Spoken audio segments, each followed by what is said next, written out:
Good evening, ladies and gentlemen, and welcome tonight to California and Auto Club Speedway for tonight's coverage of the Auto Club 250 for the Victory Fuel Cup Series here at Auto Club Speedway. My name is Brody Hanna, and in the booth with me tonight here on Full Throttle Television is Tony Solari. And Tony, we are in the wide open spaces of Auto Club Speedway.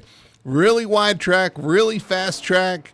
And they're going to be all over it tonight because they're going to be top to bottom, racing all over this speedway. It's a lot of fun to watch this race. It's one of my favorite tracks to drive as well. Yeah, it's a big-time driver favorite track. I enjoy it myself.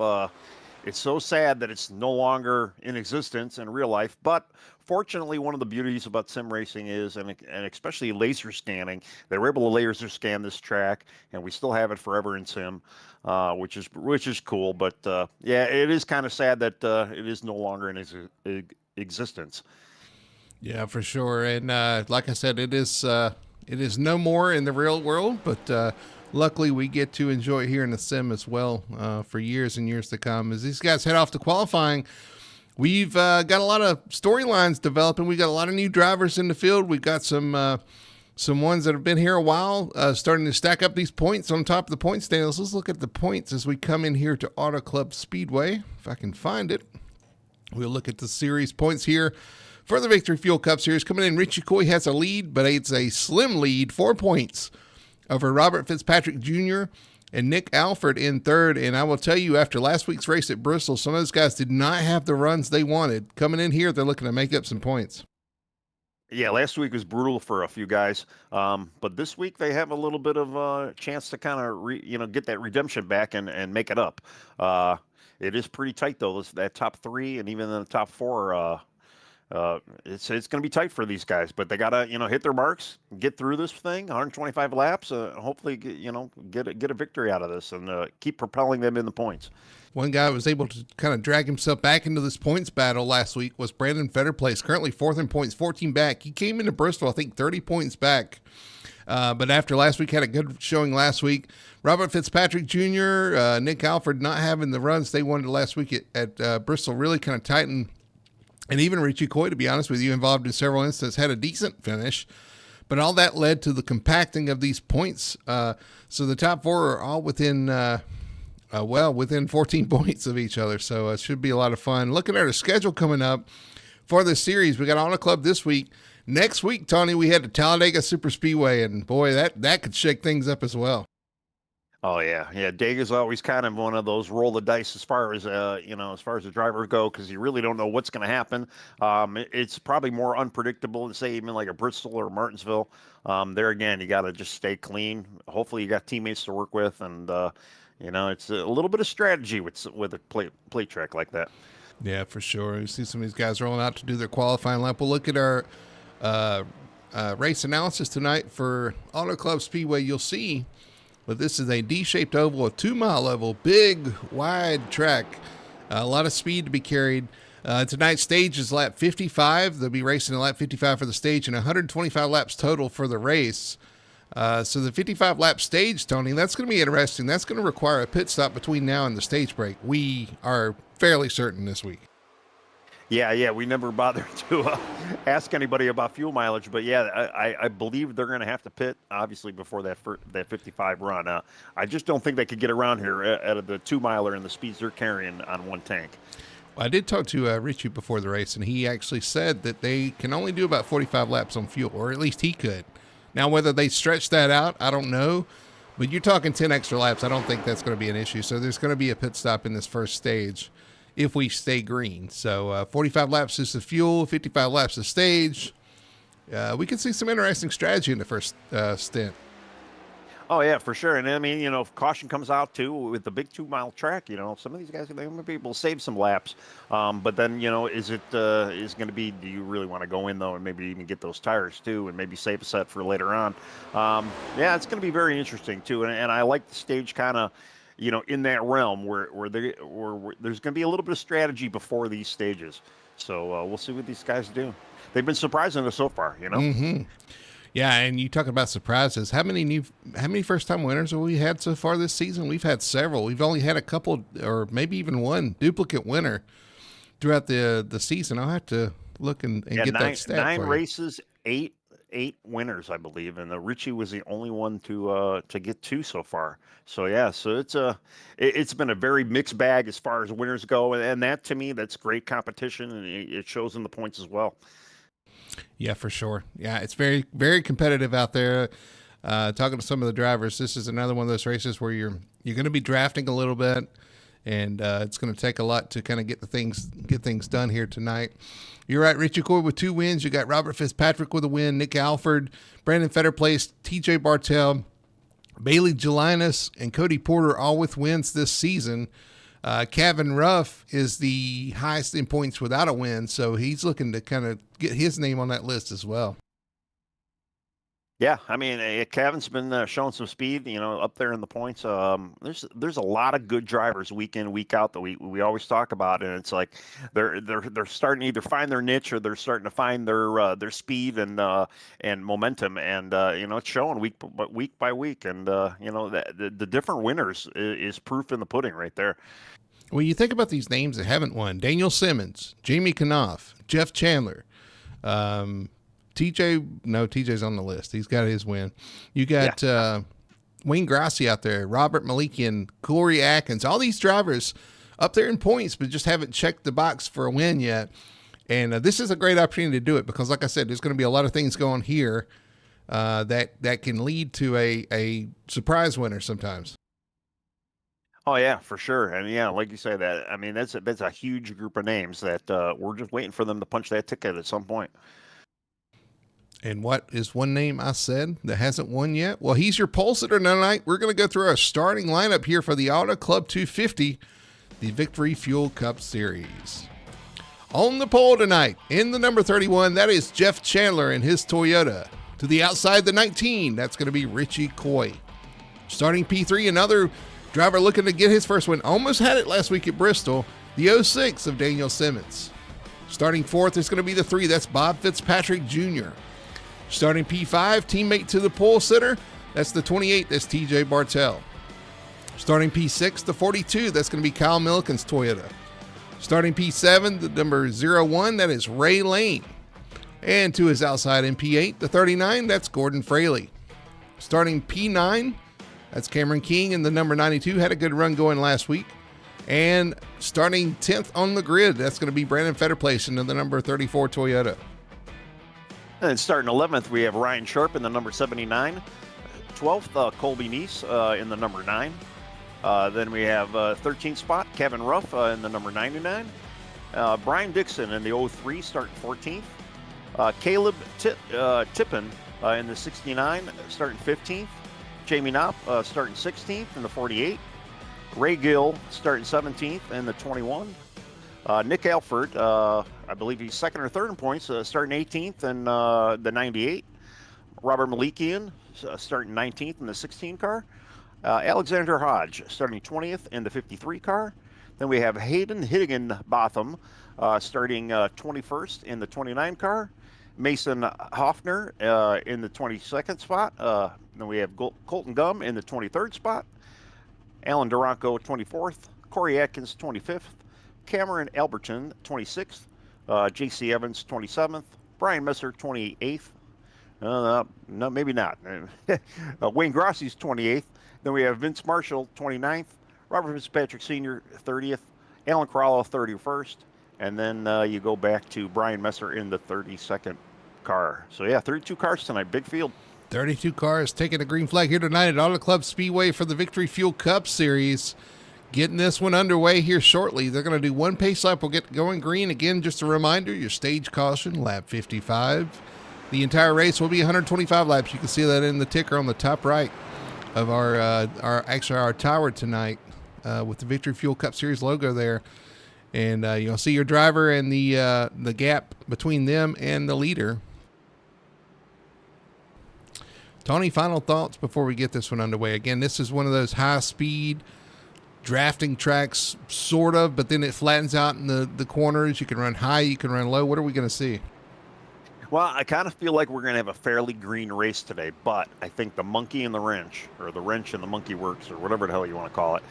I think it's going to be some of these new drivers. We got a lot of new faces out there, so some driving styles may not be, jiving, or some of the other drivers might not be used to it. So there might be a little bit of that. All right, we're coming to green flag. The pace car is off. We're coming down to the restart zone. Jeff Chandler is going to lead them down. Richie Core on the outside. Green flag is out, and we are underway here at Auto Club. You already see. Didn't get a great run there. You already see the pushing going on. There's going to be a lot of drafting, and Richie Core is going to sell off and take the lead into turn one. Yeah, he got a pretty good push there from the 3 of Robert Fitzpatrick Jr., and he sailed it down low. We know Richie likes the low lane, so he's not going to waste any time getting down there. My goodness, look down the backstretch at that mess. Everybody spreads out trying to find their racing room. As we head into 3, Richie Core is going to lead. The battle is now for second. Bob Fitzpatrick on the outside, Jeff Chandler on the inside. We got one car way up high. Is that Daniel Simmons up against the wall? Well, Daniel's probably just riding the back. He's probably going to start saving his stuff for a little bit later. Or actually, I don't think that actually was him. That was the Gordon Fraley of the 39 that was in the outside lane there. Jeff Chandler powers to the outside of Richie Coy. He's going to retake the lead as they head out into 1. You see Kyle Milliken way up top. That's where he likes to be. He's one of the drivers you can expect to see towards the top of the track all race. What's the beauty about this track, too, and I think that's why a lot of guys really enjoy it, because it gives you options. You can run the low line, you can run the high line, you can run the middle. And, I mean, there's a lot of 3 wide going on here, but the track is so wide, you don't really get that overly excited about it just because you got so much room to go 3 wide. Hell, I mean, you could get 5 wide if you really needed. As they're racing back there, everybody single file for the top 7. The race is from 8th on back. Kobe Meese side by side with his teammate Brian Dixon, leading that second group right now as they go 3 wide into turn 1. Yeah, they're it almost seemed like the 2 of them are kind of holding up the back of the field, though, too, a little bit. So yep. I'm sure they want to start singling out a little bit. Yeah, Fraley. Like some of them are. Fraley was in the wall there through 1 and 2. Fell way back. He's going to lose a lot of positions here. Yeah, I don't know what his deal was. He almost got into the 16th there. Yeah, I'm kind of surprised he's falling back. One of our newer drivers, but I know we got guys out there in chat, and we would like to thank everybody for out there watching. We got somebody out there rooting for Gordon right now, but it's not looking so hot. We get it turned around here. We got a long way to go here. Jeff Chandler continues to lead. Richie Coy second. Kyle Milken fighting for third, but that is Brandon Fetterplace on his inside trying to take that position. And TJ Bartell running at your top 5 right now. Just watch it on. Yeah, I think a lot of these guys too. They're, I don't recall there being over amount of tire wear with this track either. So I do remember though the cars do start getting a little looser as the run goes. So, but I mean, yeah, everybody looks pretty calm for the most part right now. I don't see too many looseness or even too much tightness going on from a lot of the guys. 1 and 2 down the backstretch they come, and now they try to file in, and they do make it single file here. Scott Milliken has a little bit of a connection issue. Bob Fitzpatrick back to 6th, though. He was up towards the front, and he's kind of falling back to 6th. You got to think he may be saving a little bit of tire life here, because that will come into play here at this flatter track. You're going to want to save those tires. Well, yeah, I mean, you always want to save tires no matter where you're at. But yeah, this is one of them tracks where you can, you don't want to save too much too. You don't want to get in that spot where you're losing draft or whatever. And I don't know. It's kind of it's that fine line you always got to race it. Yeah, absolutely. Watching this battle back here for about 15th on back. Oh, you see a quick move by Calvin Ruff to get to the inside. No, I'm sorry. That's who is that shot to the inside? That's Colton Gum. He's going to slide up the track there, open that door back. Almost a crossover, but they sorted out. Yeah, I'm watching the leaders now. It looks like they're starting to catch Brian Messer, and I don't know if Brian Messer started from the pits or maybe he missed the opening, but they're getting ready to put him a lap down here. Top 3 on the bottom, 4th place. TJ Bartell using that middle lane right now, getting a big run off the corner. Kyle Milliken 5th, Bob Fitzpatrick 6th, and you got Simmons, Knopf, and Meese with Dixon, your top 10. TJ's trying to take a look to Brandon Fetterplace right now, trying to get on that outside, trying to make that middle upper lane work right now. It looks like he had a pretty good entry there, but the exit just did not work for him. Yep, a complete lap 7 here, 7 in the books. Again, lap 55 being your stage, a pit stop between then and now. So these guys are always planning, I'm sure, for that pit stop. Yeah, and it's a long lap around here too. So compared to some of the other tracks we go. I mean, last week we were knocking off laps 14 seconds. Here we're getting about 40 seconds a lap. So it is a long race, and there's a lot that can happen. But again, I think we're going to stay green for the most part of this. There's too much room and a lot of areas where you can be a little bit more comfortable, and you don't have to worry about being taken too much. So there's a little bit more give here, I guess. There is a lot of room out there for sure, but I'm telling you, on the entries and the exits of these corners, everybody fights for the same lane because you want to enter and exit right against the wall. And that's usually where issues happens when people try to merge back in. Either they misjudge it, or they push, or they get loose. That's where you're going to see your problems. Not necessarily in the middle of the corner, because like you said, there's plenty of room on the track to use. It's just a matter of filtering back in when you get done using the part of the track you're going to use. Yeah, very true. I'm kind of watching the Tracy Motorsports teammates right now. They're kind of cutting through the field now. Usually we see them, tire saving and then kind of working their way up through the field. But they're kind of starting to run a little bit earlier now. It looks like Daniel and Jamie, they're almost. I was going to say they're almost position to position right now, but they've got the 3 right now of Robert Fitzpatrick that's kind of separating them a little bit. But they're slowly moving through the field. I was close with Bob and Jamie right there in the corner. Jamie looks like he got a little tight through the corner, washed up and right up against the 3. And they go through 3 and 4 once again. Oh, and maybe a little bit of contact there, and they're going to lose a little bit of time coming off the corner running side by side like that too. Yeah, and I mean Jamie actually had Robert cleared about 2 laps prior. Yeah, it just that side draft maybe is probably giving Robert a little bit of an edge right now. It's like 40. It's going to clear barely off turn 2. Going to take that position, and they're going to get back in line and try to catch up, because I tell you, anytime you spin side by side here, you lose, precious, I guess, milliseconds to the guys you're chasing. So you want to get lined up and get back in that draft. Well, you can see where him and Daniel were, like I say, bumper to bumper for the most part, going past the 3. Jamie got a little stall up on the 3, and now Jamie's finally kind of working his way back up to Daniel, and he's caught him again. Oh, the battle's for second. A little check up there with Kyle Miller. Yeah, there's a battle for second. They're catching that now, the lap car of Brian Messer too right now. I mean, and Jeff is just looking really nice and strong out there. He's got a great car, and I mean, obviously his teammates doing pretty well too, sitting in 4th spot right now, TJ Martell. So that team's got their car hooked up tonight. I'm sure Doyle's in the chat, pounding the tables and having a good time rooting on his boys. Oh, now the lap car is racing the leader. Yeah, he does not want to go a lap down apparently.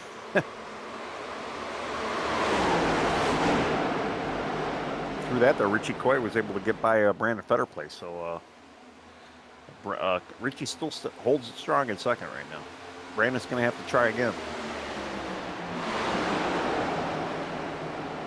And actually, I went back to the Daniel Simmons, Jamie Knopp right now, and Jamie's on the outside of Daniel, and he actually had him cleared about a lap ago. Yeah, both these guys trying to find their place as they snake down the front stretch. I'll tell you, the cars seem like, we're almost at lap 14 now, and the cars seem like they're pretty much equal out. So, yeah, nobody's really got a strong runaway right now. They are under a blanket, gaggle, whatever you want to call it right now.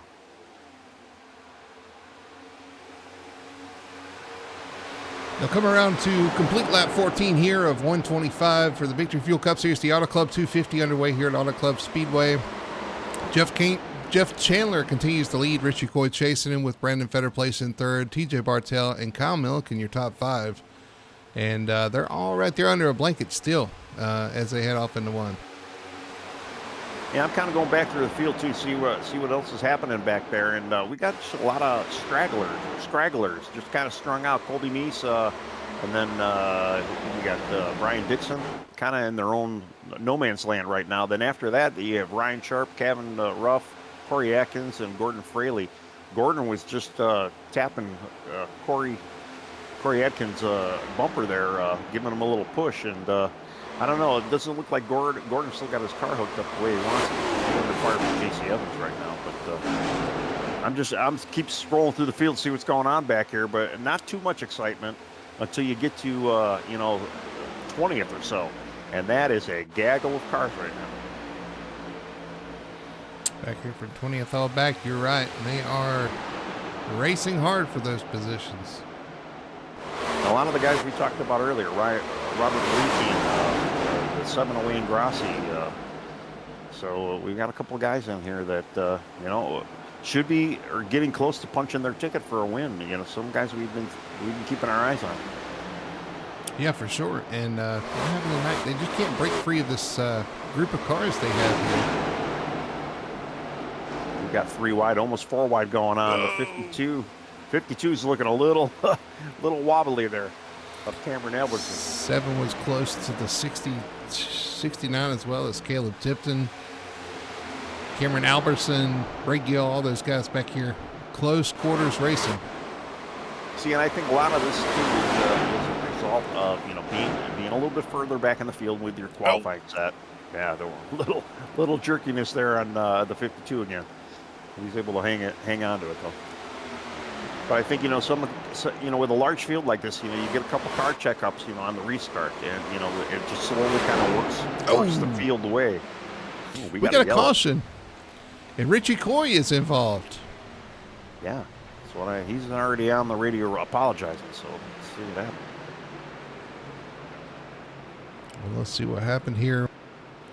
With the 19 of Richie Coy to bring out our first caution of the night. Coming off turn 4. Loose into the wall, and who was that right behind him? Was that Daniel Simmons? Yeah, it looked like Daniel. Yeah. Let's go back and look at it from Daniel Simmons' point of view. Yeah, Daniel's right there. He really didn't have any place to go, but you got a little loose, tapped the wall, which I love saying, by the way. But Daniel disposes of him real quick, and I don't think Daniel's going to have much damage from that. He just kind of rode across his nose there. Right on board with Richie Coy here coming off the corner. He just gets loose off the corner, and I think taps the wall, and it just slows him enough to where he's right on the nose of the 06, and around he goes. And that's your points leader right there in the grass. Yeah, and in all honesty, though, he doesn't look like he's too overly damaged either. So, no. He didn't hit the wall too bad. He was just barely scraped the wall when he got loose. He should be okay. Just he's got a reset. He's probably dropping all the way back to the field right now. I think he scored in 21st right now. I'm seeing him. Well, we're going to have pit stops here, though, because this is going to put everybody within their window. They're not going to have to stop under green. So maybe a little bit of a break for some people here to get this pit stop out of the way and race all the way to the caution. So it's going to be a straight up race and probably a little bit of tire management as they head off to the stage break. Well, they can at least see now after these 19 laps, they can see how much they've been burning up. So some of these guys are going to be like, well, maybe I need to save a little bit more, or maybe I need to go a little sooner. So it's not a bad idea, not bad idea. It looks like everybody's coming for tires, and they're making that pit stop, and yeah, we'll see what these guys do now. We had a few. I'm going to send you on a little bit of a goose chase, a field trip. Okay. We had a couple guys. We had Hayden Hickenbotham is now your leader. He's up 20 positions. You got Brandon Fetter. Well, not Brandon. You got Nick Alford up 12 positions. J.C. Evans up 15 positions now. We need to check and see what those guys did, especially Hayden. Did he take tire? Oh, look, it looks like he's coming back into the pits. So, and maybe he missed his pit stop. Yeah, I'm watching him right now, and yeah, he missed his pit stall completely. So he is that's not an issue. Okay. Well, it is an issue. It's an issue for him, for sure, because he's going to go all the way to the back. You know who loved seeing this caution, though? The 51, Brian Messer. He's going to get his lap back. You know, he's fighting the leaders hard up there, and finally just hung around, caught a caution. He's going to get back on the lead lap. Yeah, very true. So yeah, he'll be back in it, and he was kind of battling the leaders there, so he probably does have a little bit of speed in the car. And I should go back to look to see if he maybe missed the start or started from the pits. But yeah, that's definitely good news for him. He's able to get it back and not have to actually wait for the stage. Yep, he's going to get to restart this race and actually be the start of his race, starting all the way from the rear, and his race starts from here. And yeah, I can confirm he did miss start for whatever reason and was starting from the pits. All right, well, we are double filing the backstretch, getting ready to go back green. Bob Fitzpatrick's going to be your leader. Jamie Knopf in second. Ray Lane and Kyle Milliken 3 and 4. Nick Alford, TJ Bartell, Brandon Fetterplace, Colby Meese, Brian Dixon, and JC Evans, your top 10. It's going to be interesting. We got a whole different shakeup. Our leader, Jeff Chandler's, unfortunately now back down in the 13th spot after all that. Not a good stop for him. We'll keep eyes on that. They come down, though. The pace car's off. We'll get the restart. Got to watch those cold tires as we go green here once again at Auto Club Speedway. And I'd be curious, and I might have to even go back and take a look at some of these pit stalls, but I'm curious to know how many people maybe have taken 2 tires. I know it's a Jamie Knopp type of thing to do, but I'm curious to know if anybody else did. We got a gaggle for about 4th on back. Everybody trying to find their place. Almost 3 wide there off turn 2. Come down the back stretch. 3 wide back there. Richie Coy coming through the field. Yeah, Richie's trying to get back, get those points he lost. I mean, he's still sitting in, where is he? He's in the deep in the 20s right now. But looking back up front, Daniel Knopp, or Jamie Knopp takes second. Robert Fitzpatrick's got a pretty good lead, though. He's able to stretch that restart really well. So he's got a good clean air in front of him right now. This guy's getting close here for about 8th on back. Colby Meese up the track a little bit and beside Kevin Ruff. And here they go. They're going to be 4 wide down the backstretch. Yeah, Jeff Chandler who's making it work on the inside there, and almost looked like he was going to go 4 wide. Not that there's not enough room out there, because there is. I mean, he could have easily have done that. Look at that, 4 into turn 1. He clears about 3 or 4 cars getting into turn 1. He's definitely got a fast car. He just had a bad pit stop. He's trying to regain that track position. We do have a lead change. Jamie Knopp has been able to get back by Robert Fitzpatrick. So Jamie Knopf leading his first lap tonight in the 48, takes the point. Bob Fitzpatrick, that's Ray Lane in third, and Kyle Milliken chasing after. The battles for 4th, Milliken and Alfred side by side. And now the battle for 2nd as Ray Lane looks on the inside of Bob Fitzpatrick. Yeah, Kyle, I don't know if Kyle got a little loose there, but he lost a few spots in that last lap. So, but yeah, Ray Lane driving up there. Oh, Kyle Milliken contact with, I think, Brandon Fetterplace. He's through the grass. He's spinning. Can he save it? Can he keep it down? Oh, he does keep it off the track, but that is going to trigger a caution. Caution is out once again. What a ride that had to be. Oh, yeah. Did a good job trying getting it down there, or at least staying down there as much as you can and not getting into anybody else. It looks like there's just a little bit of contact coming off the corner with the car that was on his outside. It shot him to the inside. Got him all out of shape. Let's go back and see if we can look at that. It took a while to develop.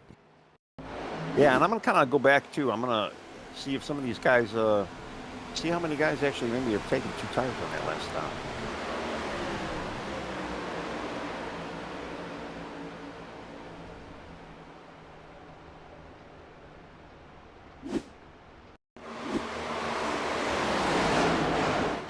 See Kyle coming off turn 4 there.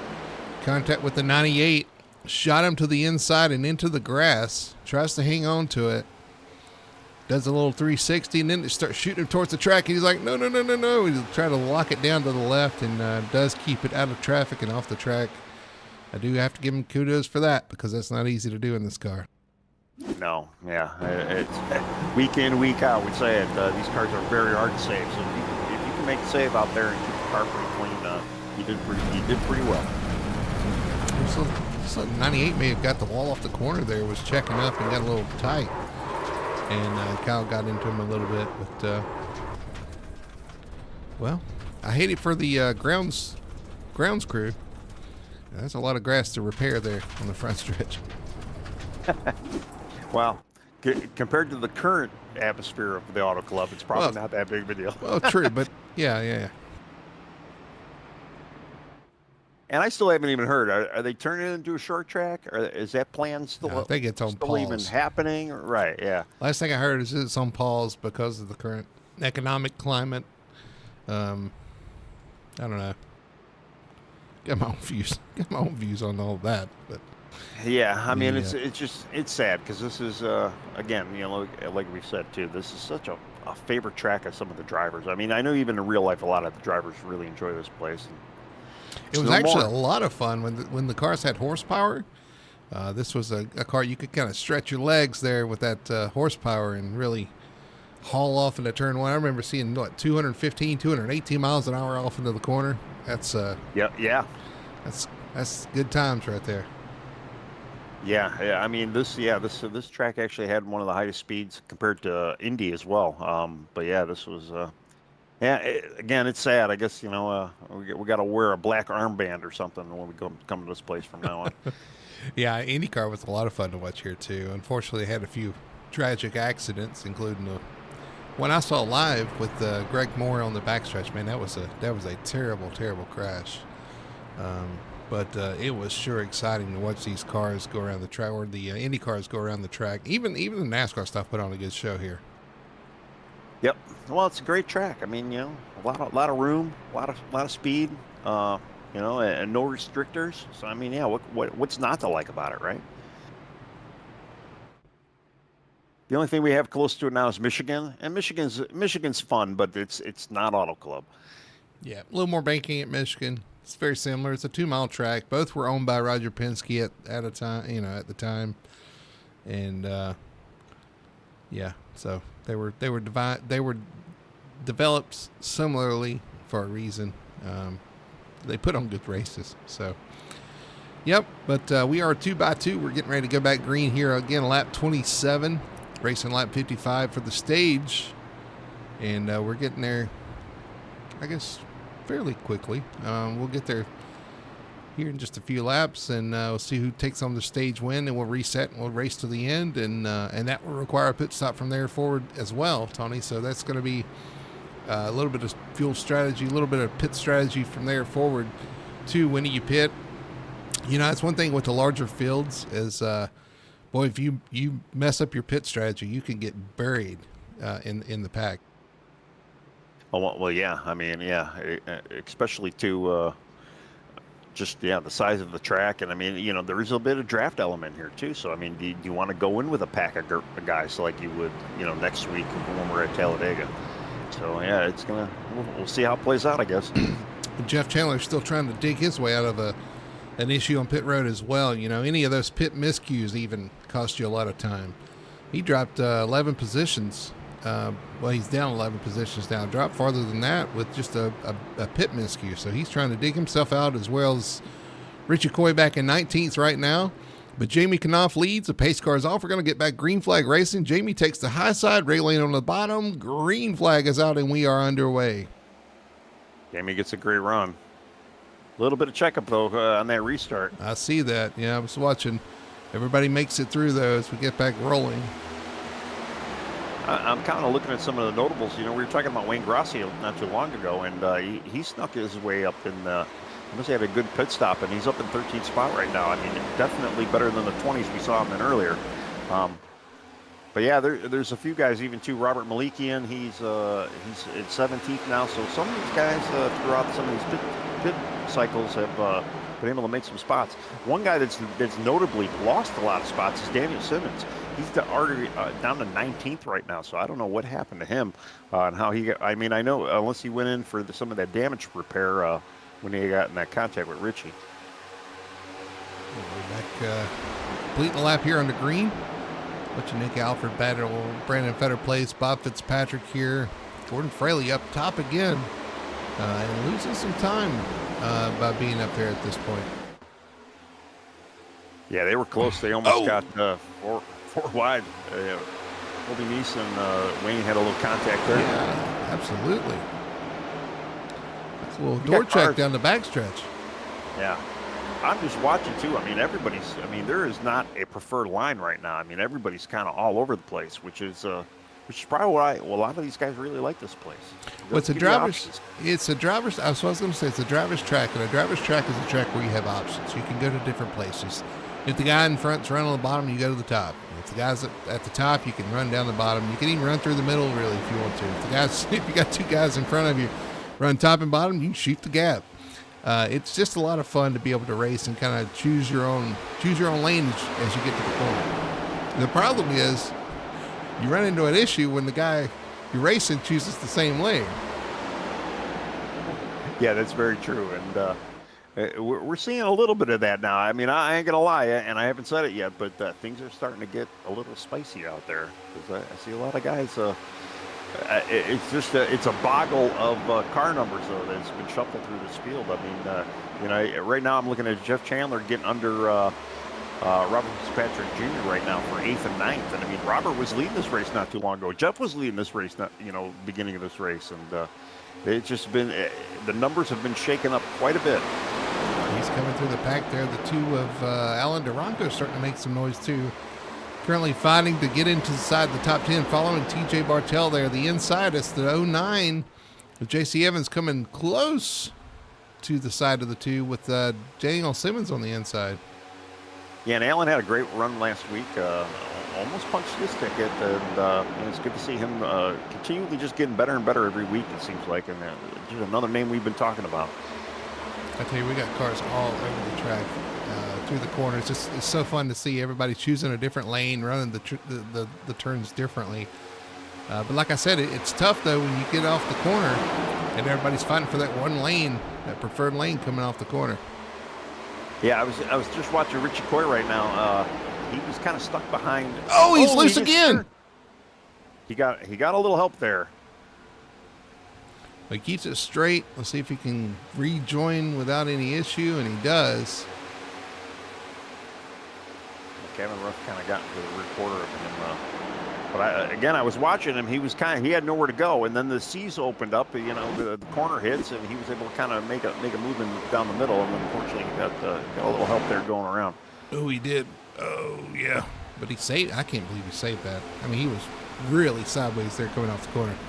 Well, not even save it. He's still kind of with some cars, so he's not lost any drafting ability. So he's still in this. Up front, but still he's having an investable.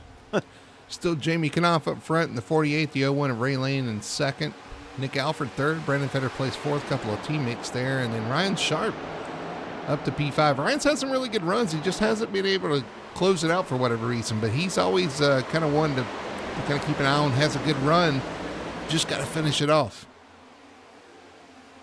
Yep, for sure. Yeah, I know. We haven't. We don't get to talk about him too often. But man, he's looking really good in fifth spot right now. And I'm looking at Alan Durango kind of going up the middle for sixth right now, passing Gordon Fraley and Brian Dixon. Boy, and he makes it work. He did. He looked strong through there, coming out of the corner. Looks like Daniel Simmons going to kind of follow him through there. He's on the inside of Gordon Fraley right now. Yep, that hole started to close up a little bit as they entered the turn one, but he's going to run through the middle there and get under Gordon Fraley, clear him. He's going to move up into eighth spot. Now we got Jeff Chandler. I don't know if he just does not like being in traffic or anything, but he is not showing the speed that he had. He's just kind of hanging out with his teammate right now in 11th and 12th. Maybe a little patience being shown there, not wanting to chew up the tires, maybe taking his time getting through the field. I know we've seen that before from Jeff, so he knows how to kind of take care of the stuff. and show up at the end. Well, they do have 20 more laps before stage. He's right on the cusp of stage points right now, or he's sitting in 10th right now. So, I mean, he's still got a little meat on the bone there. He can start climbing. He's got a little time to get there, too. So. Starting to see some of these guys move around, run different lanes. We got a battle for the lead as Ray Lane looking on the inside of this 48 of Jamie Knopf. He's going to try to take this lead into turn one. Jamie's going to fight back on the top side.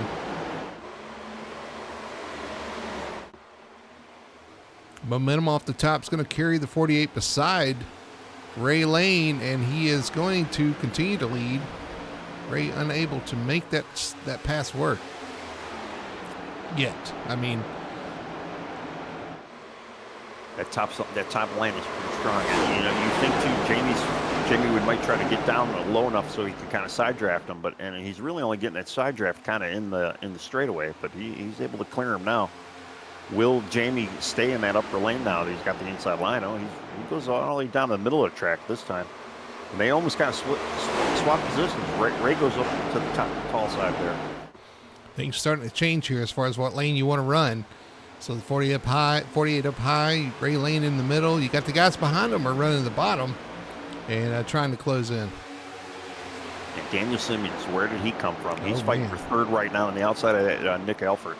He is, and he is coming. Using that top side, he's making the ground up.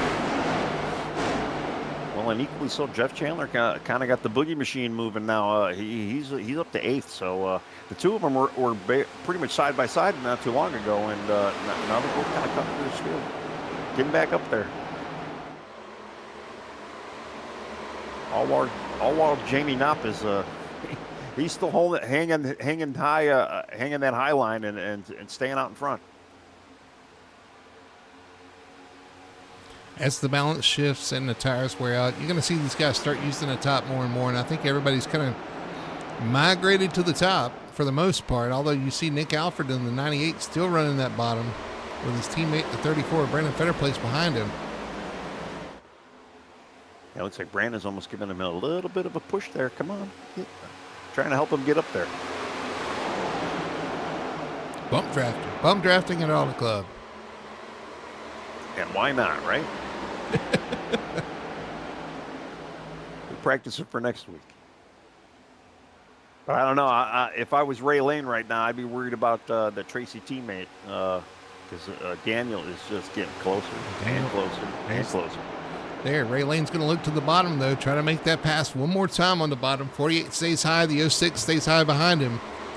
Coming off the corner, he can't quite clear him, and the 48 is going to have momentum down the straightaway. And Jamie actually had a little bit. He got a little loose there. If you saw, kind of slowed up his momentum. Daniel kind of climbed right up to his bumper there, and I'm going to throw out a prediction that Daniel's going to split these guys in the middle, and he's going to take this lead here in about 3-4 laps.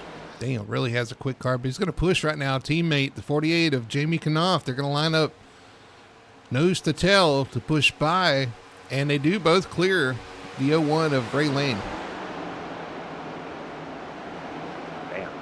Yeah, he's definitely got that car hooked up. I mean, but they've had just about every week the Tracy Motorsport duo here of Daniel and Jamie. They've just been bringing pieces every week. And last week they had a great car. Unfortunately, the strategy didn't work out for them. But right now they're showing shades of last week. The 06 got really loose off turn 2 right there with the 01 right behind him. That's something we got to watch because his handling kind of went away there. And but he had a good 3 and 4, and he's going to pull to the back of the 48. Meanwhile, the 98 and 34 are going to try to go by the 01 of Ray Lane. Yeah, I almost wonder if Ray's been running the bottom for a long time, so I almost wonder too if that bottom lane is eating up the tires a little bit more than the top lane. Although Nick didn't get a great run there, he kind of stalled out his teammate.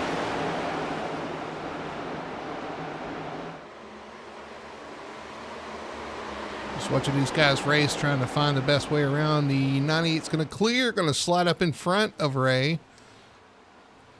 Ray's going to stay to his bumper. The 06 and the 48 go to the bottom. Those guys stay to the top.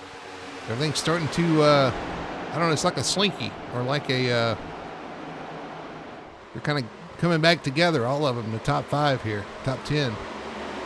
Yeah, I mean the 9-car. I mean, there's like a 9-car breakaway from 10th right now, and Brian Dixon's in 10th, kind of in his no man's land with Corey Atkins behind him. But I kind of want to go back and see what else is going on. But there is so much action up here in the front right now. It's pretty fun to watch. Yeah, I'm watching these guys. They're racing hard, trying to find the magic to get to the front. Here comes the 2 of Alan Duranco, going by Ray Lane in the 01. And we have a caution. It's got to be somewhere back in the 19th, 20th spot because, there's a little bit of things going on back there. Kyle Milliken, once again. We'll see what happened back here with Kyle. Yeah, he got a little loose, and then they got a little help. Wayne is also involved. Let's see what happened here. Ooh. Oh, and Richie Coy involved again. Yeah, Richie got a little piece of that as well. Wayne kind of made an evasive maneuver, but just got a little loose there, but was able to save it. Kyle into the wall and into the 53 and into the 19 and finally spins. Yeah, you're right. Wayne just able to avoid that by going through the grass, cutting the grass just a little bit. Yeah, I mean, we were talking about all the action that was going on up front, and I started to slowly migrate to the back of the field to see what was going on, and that's where some of the action was at, in that 20th spot, 20th and beyond. Well, this is going to set up a little short sprint to the stage, which could make things a little interesting. Eddie, you pit now and take tires? Do you stay out? What do you do? We'll see what they do. I can't imagine anybody being pitting right now. Maybe. Not for tires, at least. I feel like it'd be a waste of tires. See what the leaders decide to do. Cusp. I don't know. Tires are so important here. Okay, it looks like they're going in. Oh, no. The fake for some. Ray Lane is in. The 3 is in. I know. I almost said. I'm thinking of Lane Allen that's not here right now. Bob Fitzpatrick in. J.C. Evans in. Some of the guys in the back coming to get their tires now as well. I'm telling you, tires are going to be important, and this is going to be probably about 8 laps. 8-lap shootout to the stage. You're going to see some of these guys come from the back. Depending on, let's see how many people. 14 people. 14 guys stayed on track right now. So 15th is going to be your guy with fresh tires. Actually, I don't know if Caleb Tipton actually took tires. I don't know. I still kind of feel like it's a waste. If you're looking for, unless, if you really, really want to go for them stage points. Otherwise, with the amount of cautions that we have already been having, which is kind of a shock. Know. I would want to save a set for later on this race. I mean, I don't know if they'll get back to the front, but I feel like with the new tires, you're definitely going to make up a lot of space.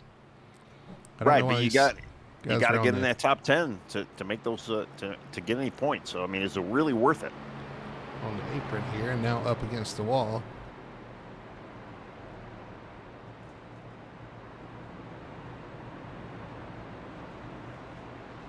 Well, once again, too, just want to thank everybody out there watching.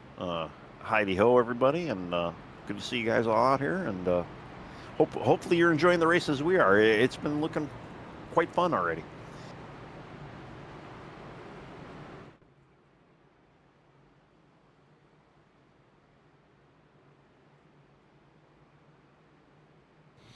Yeah, I don't know. It's going to be interesting. Again, like I said, I don't know if those guys are going to be able to come from 15th to win the stage, but I definitely think they'll be going forward. We saw all the guys on tires that stayed out. They all migrated to the top. That's just going to do nothing but open the bottom up for those guys with fresh tires that can zoom around the bottom. This is going to be a lot of fun. If they can keep it clean and keep it green, this is going to be a lot of fun to see what those guys can make up. I just hope it doesn't get messy here.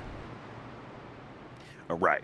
Yeah, because they're going to have to they're going to have to maximize the run to be green for them to make any moves, that's going to be withstanding. But again, is it really worth it for some stage points that you burn up that extra set of tires? Well, it's not even stage points, it's track position. So at this point, you flip it, you get those new tires, you drive up there, and then you get track position, everybody pits. Well, now you're good, Yeah, true. I just I don't know. I'm kind of having second thoughts on the long green flag runs around here. So, but I'm with you. Like you may want those tire sets later in the race, and that might be where it bites you. Right, and that's kind of where I'm thinking right now. From what I've been seeing, not that anything bad is going on. It's just there's been a little bit more cautious than normal. All right, so we're gonna see here. These guys are gonna get the green flag. Like I said, it's gonna be 8 laps to go.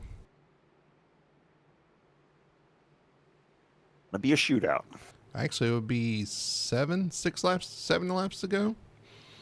So we'll see how it works out. Jamie Knopf on the top side, Daniel Simmons on the bottom, bringing them down in the restart zone. Green flag is out, and they get a great jump here on the start. Yeah, Jamie shot out like a cannon as usual. Daniel gets behind him, taking that outside line already. Nick Alford, though, is getting a great spot right now. He's getting those stage points opposed to the top 3 in points right now. So, Richie's kind of out of the picture for that. Brandon Fairplay, so is right behind him. 4th in points, obviously. But we got a gaggle back there behind him. Where is Robert Fitzpatrick Jr.? He's missing out on stage points. Still green. They have a car in the wall on the entry there. Nick Alford, Jeff Sharp may have touched the wall on the entry of 3. Here comes those new tires, the 16, Robert Malikian to the top.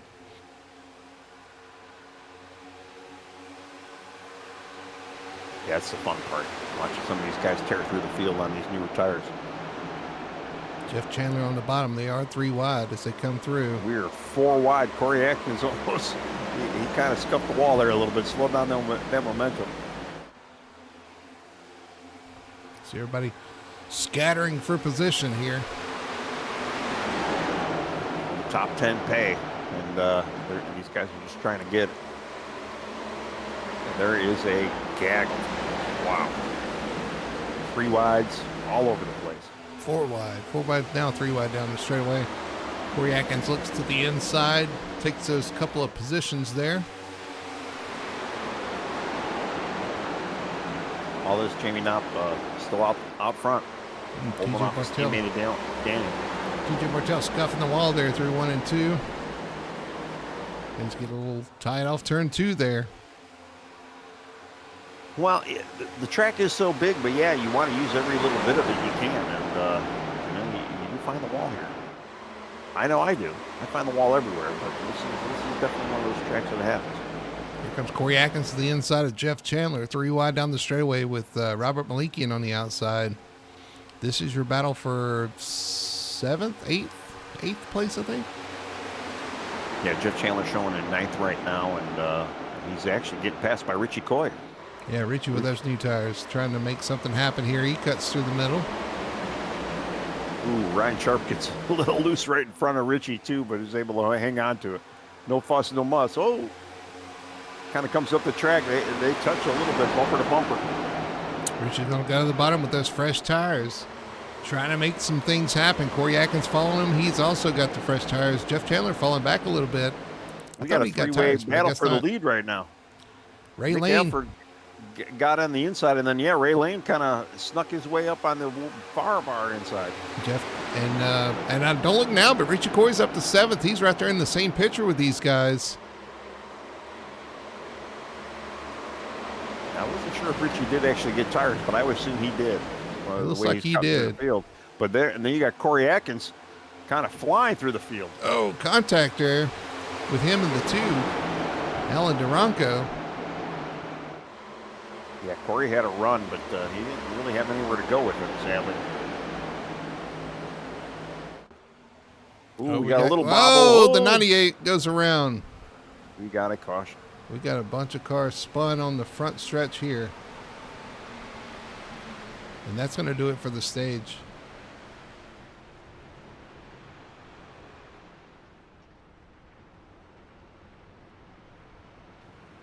Alexander Hodge damaged in that.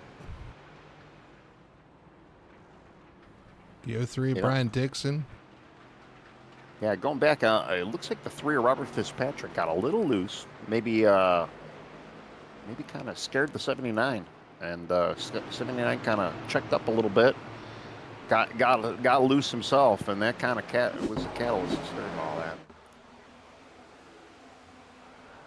Fortunately, Jeff got a little side contact from the 79, so he might have a little damage on that. I'm hearing him on the radio, and Jeff's saying he's tore up.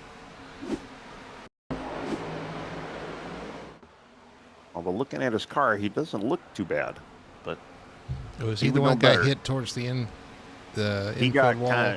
He got shoved down into the grass. Let's back this up and see if we can see what all this.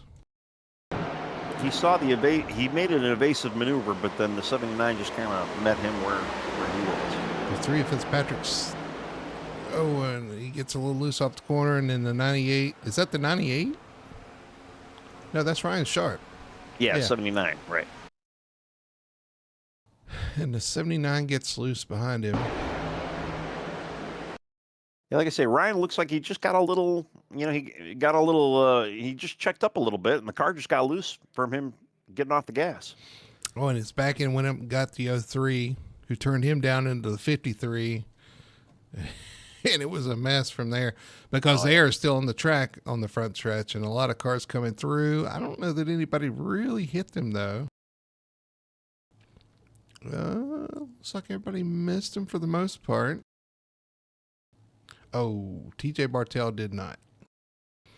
TJ Bartell got a pretty good hit on the 53.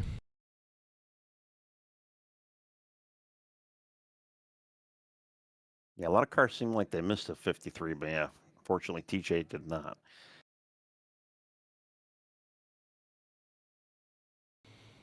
Was that Kyle Milliken again? It is. What happened to him? Oh, he missed the wreck, but he jumped on the brakes and it spun out. I think it's, or yeah. And then he gets hit by TJ Bartell. Yeah, TJ. Man, TJ had a rough one there. Let's go back and look and right on board with TJ Bartell. And he knocked into one car and knocked into another. Smoke. Oh boy. Into that car, and then Kyle spins and into that car. Which at that point he may have not had steering. I don't know, because that was a pretty hard hit on the 53. Yeah, well, especially too at the angle he hit him at. I mean, I'd almost guarantee he has suspension problems. Man, so some bad luck for some of those guys in the back. But just to mention, the 48, who won the stage? Was it the... I believe it probably was Ray Lane. I think it was Ray Lane. Let's go back and verify that. But I think Ray Lane won the stage.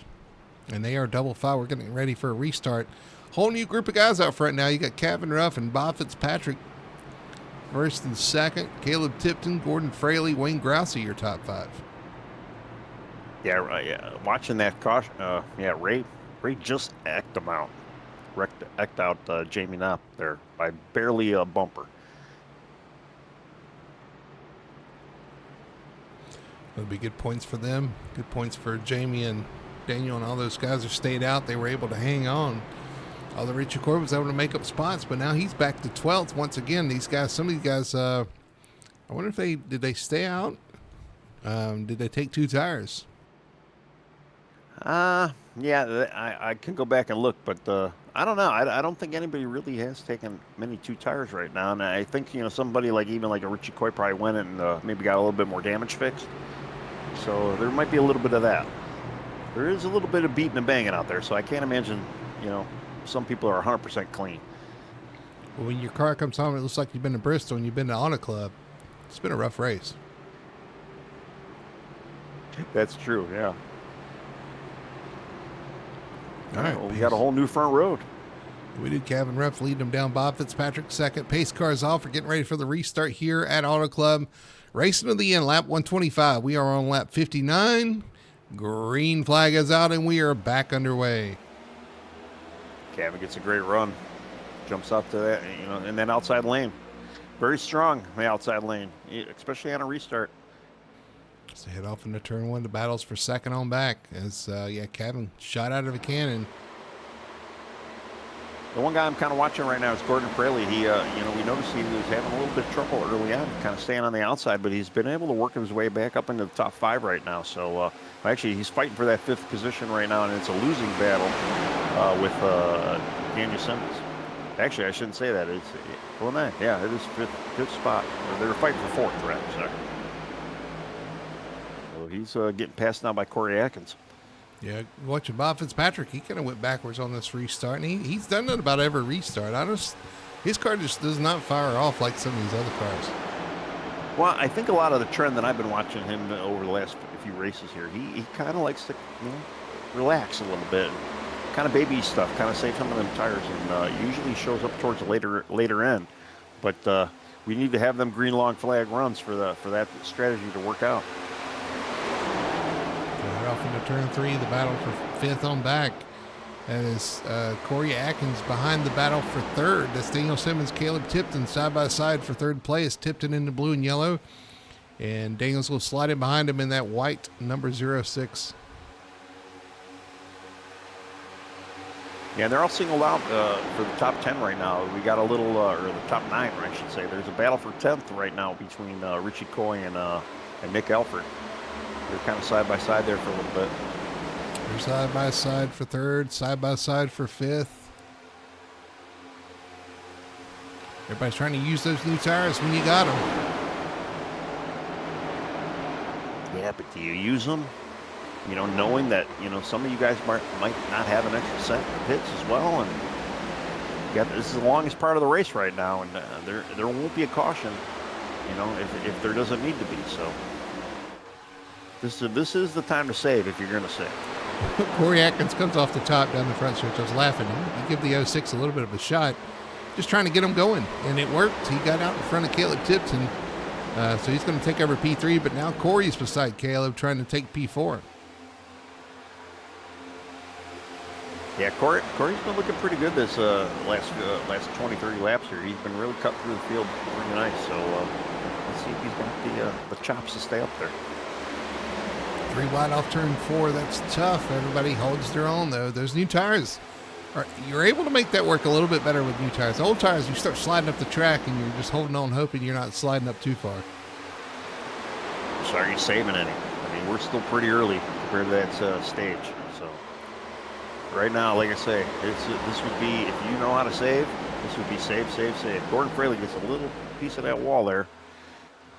I thought he might have hit it there, and yeah, he's going to fall in behind this battle for 5th now. He's slowing down too bad, though. He's able to keep ahead of Corey. Well, up front, Ray Lane's retaking the lead. Out front, Daniel Simmons 2nd, Kevin Ruff falls to 3rd. Jamie Knopf in 4th. And we have a caution. Oh, we do have a caution.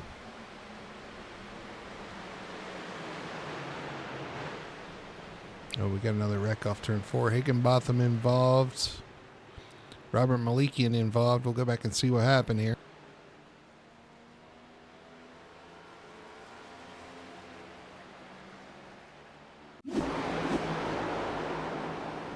Ooh, happened in front of him.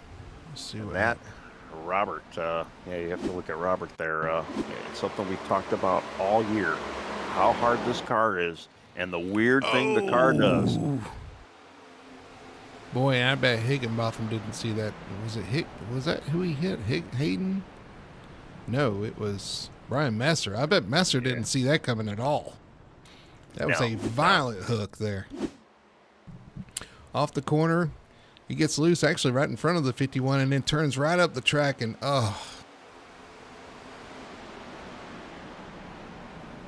just the thing snapped on him no warning, no control. It just zigged and zagged. Just right on board with the Cameron Albertson. Back here behind it, sees it. He dodges the wreck, but I'm going to tell you what happened. He hit that column on pit entry, and I'm sure he's going to get a penalty for that. Unfortunate. That is the scary thing about this car, though. What happened to Robert there? You think too, and if you go back and look at it, he was he was loose, but it wasn't like overly loose. He wasn't drifting or anything. It was just a very small slide, but just enough to kind of upset the car where it just shoots it right to the outside wall. It's like the car shouldn't do that, but it does. Yeah, it'll snap on you in a heartbeat. Those cars are so rigid. You think you can save it, you're good, but there's nothing to lean on when it starts going the other way. And took out a lot of cars there. The 9 involved, Ryan Sharp involved, Ray Gill in the 21, of course Maliki in there, Higginbotham, and of course Brian Messer got T-Bone there too. So those guys all getting damage repaired at this point, hoping to get back in it. For Best One Tire Instant Care, Instant Care, Tire and Auto Care Instant Replay, if I could say that right. Well, surprisingly, I mean, we've got a few guys that are out, and nobody's in the infield care center yet. So either they just don't want to talk to us, or maybe they're just hoping they can get their car repaired so they can get back out there. B says, thanks for thinking of us, Tony. I'm not sure what that means in chat, but well, I think I was thanking our viewers that are out there earlier, and maybe that was a response to that. Yeah, Ben out there in the chat, Ben starting day shift. So he said hopefully he'll be back in July, so that's good to hear. Of course, Doyle out there, Doyle, unbelievable. This has been some pretty crazy racing out there for sure, and hope you guys are enjoying it. But yeah, Jeff definitely has some bad luck. And of course, Richie out there driving and texting and driving. Maybe we should let Ben know about that. What's to say that Ben doesn't do it himself? Well, I mean, Ben is typing in chat, so maybe he was. He's going to day shift now, so that means crime is going to take a break at night, I guess.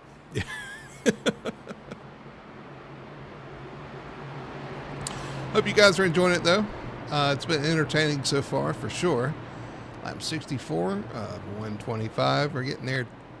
Actually, we're past halfway now, Tony. We've made it halfway. Yes, we have. It's I'll tell you. I mean, there's been a lot more caution flags than I have been anticipating. Yeah, didn't expect it either. We're still under caution here. Yeah, but I mean, but with that said, though, it's not because of sloppy driving. It's more sloppy car. So I guess it's par for the course.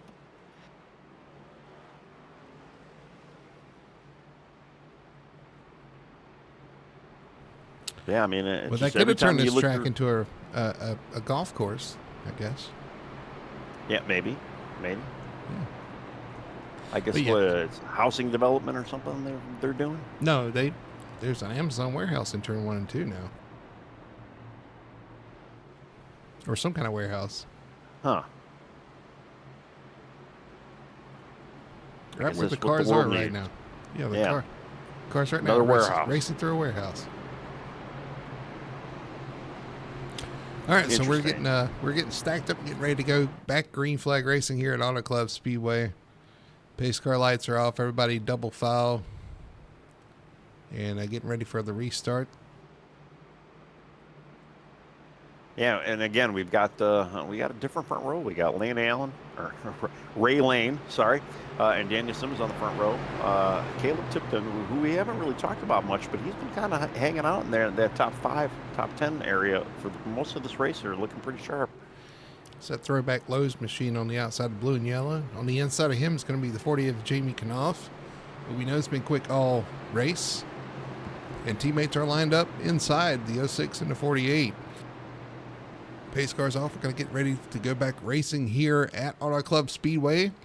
Through the restart zone. And through the gears they go. Green flag is out and we are back racing. Kind of waiting for that teammate push there to kind of get his teammate back up in the lead there, and there it goes. Slingshot engaged. Yeah, he laid the bumper on him a little bit getting through one. some new players up there, though. Corey Atkins in that target machine, number 1. Up there, Richie Coy's made his way back up towards the front. Yeah, Gordon Fraley too, kind of hanging out there. I mean, apparently he's got the back half of this race a little bit more under his belt from what we've seen in the beginning here.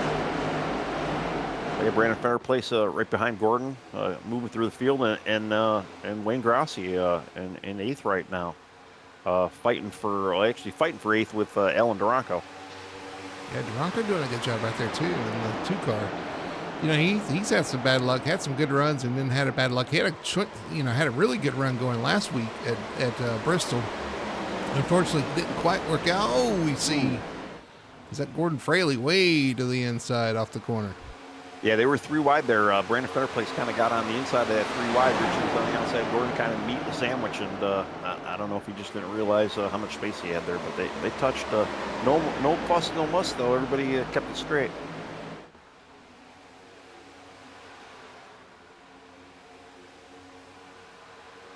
Kind of going back up to the lead there. Ray Lane is still taking over the lead and still holding it. Not really too much under fire by Daniel Simmons or Jamie Knopp right now. So, but I can see as these laps start ticking out, if they stay green, let's see who's got what. It'd be nice to see a good green flag run going on here. Yeah, the excitement and the action's starting to ramp up a little bit. The farther we go into this race, the more these guys are going to start taking more chances with the moves they make. Especially, you're going to see some slide jobs. You're going to see some desperate moves being made there towards the end, I'm sure. Well, too, and I can only imagine that some of these teams might only have maybe 1 set or maybe even 2 sets of tires left in the pits. So they're going to have to kind of, everybody's still kind of on the same tire strategy from the stage.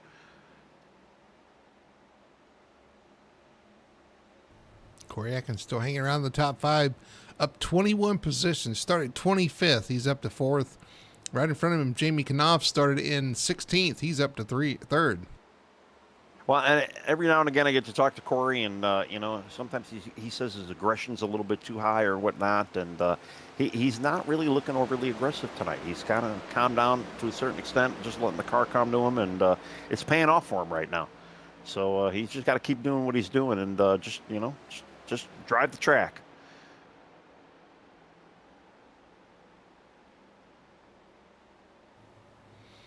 Just watching some of these battles around the track. Here, this is a battle for 13th, 14th, 15th. Wayne Grossi, Gordon Fraley, Mason Hoffner. Ooh, Mason. Oh, shooting a gap, but getting into the car on the outside. That's Gordon Fraley he got into. Yeah, it looked like Mason got, I don't know if it was a little bit of netco or just got a little loose there, but yeah, his tail end slapped Gordon's front end there. Again, the cars didn't look too out of shape though after that, so it wasn't too bad.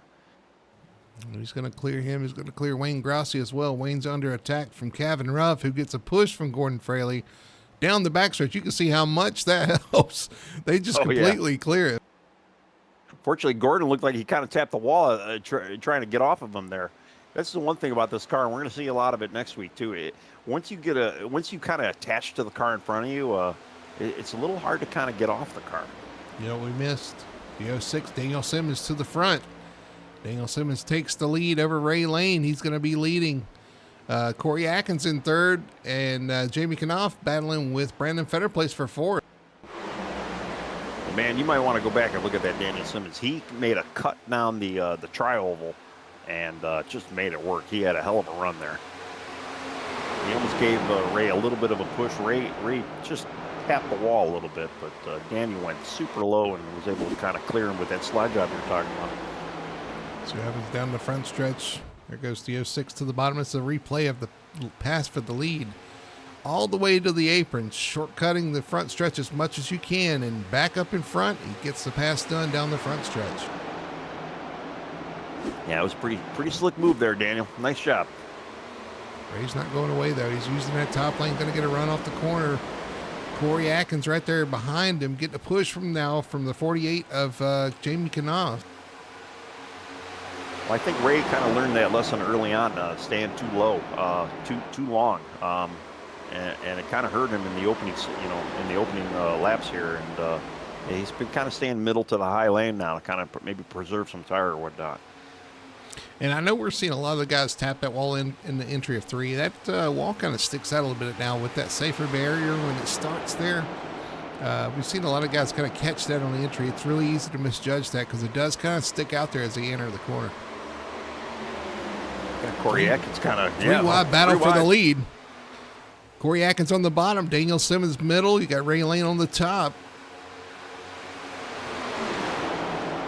Just kind of watching this at the edge of my seat here, seeing what's happening. Corey's got a good run on that inside line though. He ain't gonna have enough to clear. Got a little loose. The 06 is going to pull up behind Ray Lane, give him a shove down the front stretch. It's going to clear both of them. Now Corey's going to try to dip back to the preferred lane there in that draft in front of the 48. He's going to allow it, but Brandon Fetterplace is going to challenge for a 4th spot. Yeah, we've been seeing a lot of these guys try to dip down low in these corners, and it's not really working out very much for some of these guys. Although Brandon was able to make it work there over Jamie.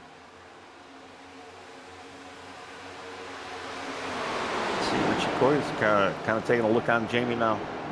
And Daniel Simmons going back to the bottom, trying to get the lead back from the 21 lane, or the 01 of lane. Makes that work. Wow.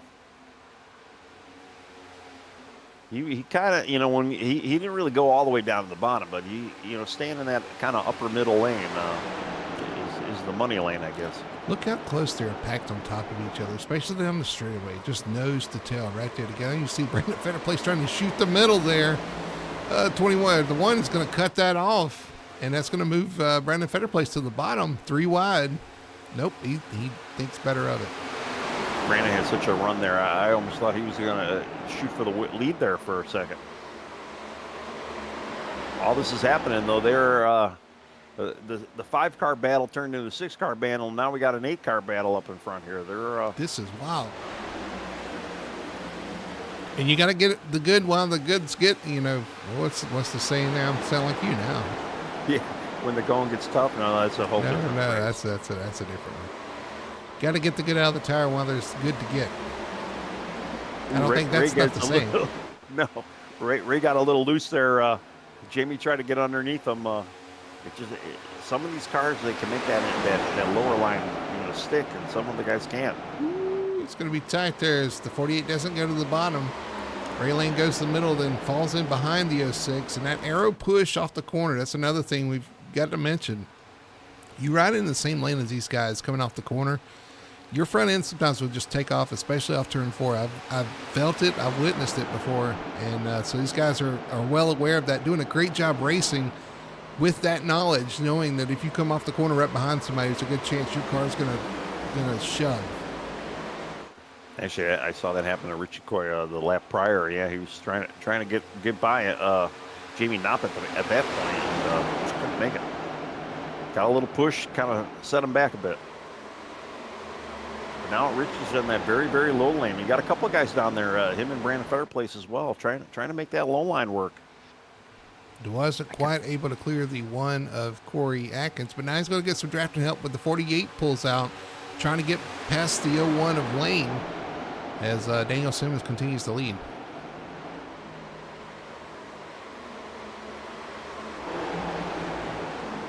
Yeah, this is a hell of a race for the top 8 spots right now. It really is, and it's bringing more people to the back of this pack as well. Instead of 8, it's going to be a 10-car fight before long with these guys battling for the top spot here. You want to be out front in that clean air when the tires start going away, and that's why they're fighting so hard to maintain this lead and trying to get everything they can. And the one car that I'm looking at that's sitting in 10th right now is Robert Fitzpatrick Jr. Because we know he likes to save, and he's been kind of hanging out, lurking out in the back there, keeping it clean. And I just have a feeling we're going to see him up front here. Not for too long. Now that he's got this 10-car pack and he's got the draft of these guys, I guess to see that car kind of moving through this field here. Speaking of moving, we see the 01 or the 1 car, Corey Atkins, starting to move around a little bit on exits, starting to get a little loose. Tires starting to go away. Handling's starting to go away, and you're going to try to hang on to that the best you can. Well, he was one of those guys that kind of burned through the field. When after the caution, he was kind of mirrored in the back, teens somewhere, and kind of drove up through the field. So I almost wonder if he did burn up a little bit of tire early on, and he's kind of paying for it now. But now we got the Tracy teammates battling for the lead right now. Jamie Knopp might be able to clear his teammate here. Can't quite get it. And he's going to lose that momentum off the corner with a push from 0-1. The 0-1 Ray Lane pushes them down there, and now that's Brandon Fetterplace up to battling for third.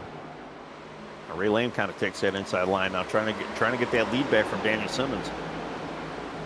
Can't quite clear it. The 06 is going to have the run down the straightaway. Corey Atkins gets spun. No caution. He's still on the grass. He looked like he had a checkup for Nick Alford. And I don't even know what happened to Nick there. Nick didn't look like he got choked up a little bit, but he checked up, started to spin. The three of Robert Fitzpatrick kind of tapped him in the rear there, and let's go back and see if we look at it right quick before these guys start racing once again. The one in that run off the top, Nick Alford. I think he touches the wall, gets tight, and then he gets spun from behind. That white car from behind, as he was slow off the pace. I think it's Fitzpatrick. Yeah. Right, yeah, those are the three of Robert Fitzpatrick. Let's look at it one more time for maybe a better angle here. One off the corner, 98 coming up the track, gets tight, or gets loose and then tight, and then just run out of room there. Sends the one through the grass on the inside. Keeps it off the wall on the inside, but loses all his track position. Well, I'm back up front here, and these guys are still duking it out for this top spot. I mean, Daniel's got a great commanding lead though, but there is a battle for second like you cannot believe. This is the racing. This is why these guys wanted to come here and race here. This is what puts on a great race here at Auto Club Speedways. There's multiple lines through the corner. Everybody kind of choosing where they want to run.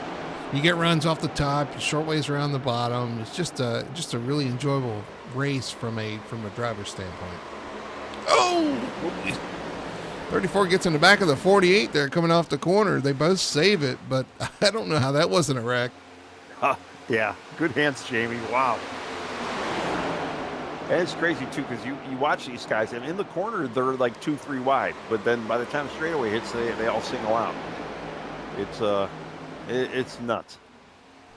It is. And it takes skill to do this, too. These guys putting on a great show, a spectacle of skill at this point. Being able to do this around each other and control their cars, make those tough decisions, those choices, and keep from these being an accident. To me, it seems like it's that outside lane. If you're out there, you just want to be in that outside lane. Baby your stuff, save some stuff, especially if you're in this top 6, 7 spots that I'm looking at right now. And the one guy that I'm seeing doing lap after lap is Alan Durango, too. He's just kind of chilling out behind this pack and just kind of riding that high line, not really making too many moves, just trying to be there, maybe saving a little bit. Well, remember, too, Tony, we've got another pit stop at least at this point. And if they keep it green, it's going to be a green flag pit stop. It's going to be you see the two get the wall a little bit there. Ooh. It's going to be a green flag stop these guys are going to have to make. Yeah, and I guess then the question is when?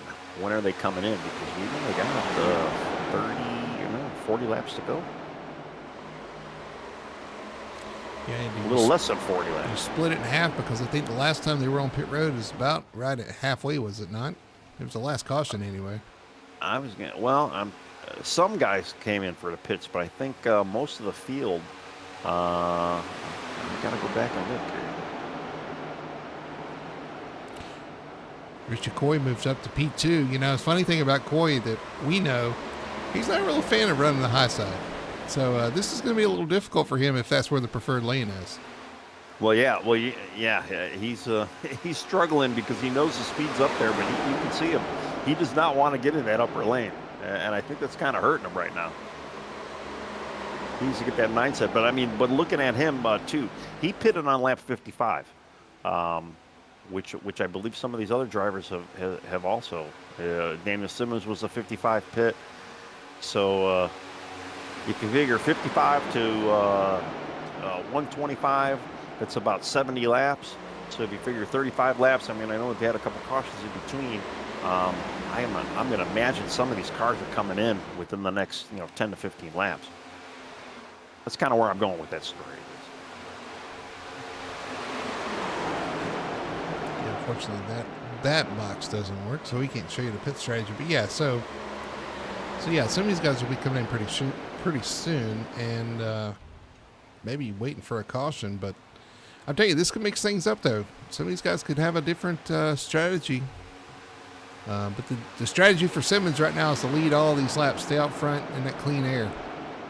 Well, unfortunately, he's not going to be able to do that very soon because the one guy that we were just talking about, Mr. Richie Coy, he has caught Daniel, and he's trying to make that low line work to try and get underneath him and take this lead. He only had it briefly early on for, I believe, a lap, on lap 1 or 2, and he's been wanting to get back there with an eventful night he has, and he's got the slide job. He's going to lead this lap. Yep, Simmons going to leave him on the top. Simmons on the top, Richie on the bottom. Richie's going to take the lead there from Daniel Simmons. Brandon Fetter placing second, trying to follow him through on the bottom. Simmons looks like he's starting to struggle a little bit on the top now.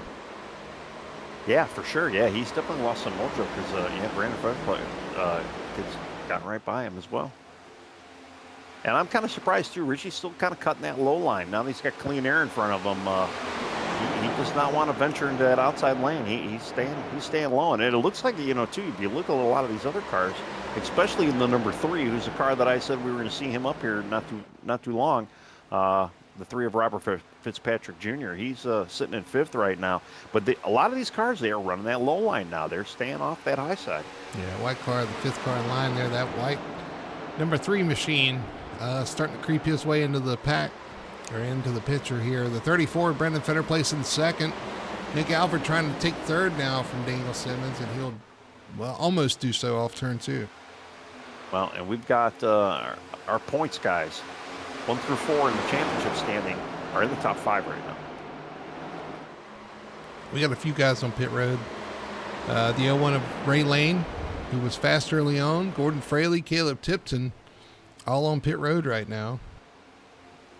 Well, they are in that window now with 35 to go, a little less than 35 to go. This is probably the time to do it. That might be the alternate pit strategy there for sure. Where was Lane though? Lane dropped like a rock out of this top 5. I don't remember mentioning him recently, unless something happened. I don't know. Yeah, maybe he may have. I have to go back a couple laps just to kind of see what's happening. But he may have kind of lost pace and just said, "Screw it, going in for pit, going in for tires." So top 3 has changed. Richie Corey, Brandon Fetter placed Nick Alford 1, 2, 3. Bob Fitzpatrick now passes for 4th. Jamie Knopf goes to the inside of his teammate for 5th. Daniel Simmons dropping back. Jamie unable to make that pass. But you're right. The 06 is really the only one running that very top side. And he's lost about 5 positions in a matter of a few laps. Yeah, and a lot of these guys, they did pit at 55, so, they gave you 70 laps, which means 35 laps would have been middle of the stage.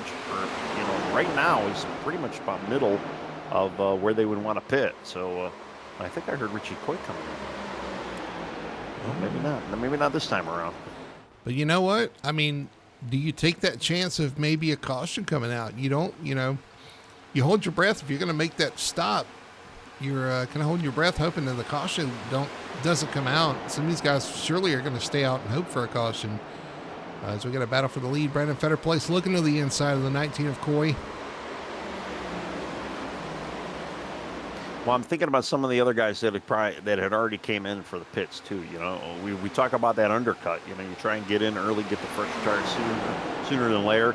So, we'll see. We'll see if it pays off for these guys. Nick Alford off the pace. Looks like Nick's coming to the pit road. And so is Daniel Simmons behind him and Brian Dixon. So first of our leaders come to pit road. Yeah, yeah, they're in. So I can't imagine Richie, Brandon, Robert Fitzpatrick, and Jamie are going to be out much longer. But Yep. Richie Coy, Brandon Feder Place, Bob Fitzpatrick, 1, 2, 3. Jamie Knopf, 4. A 4-car train at the front. Who peels off this time and comes to pit road? yeah, fortunately, the two of Alan Duranco sitting in fifth right now. I've been watching him a couple laps ago, and a little wall tap here and there, and it looks like he's going in for pit now, followed by J.C. Evans in the 09. Yep, you got the three of Fitzpatrick, Jamie Knopf on pit road, Alan Duranco, J.C. Evans.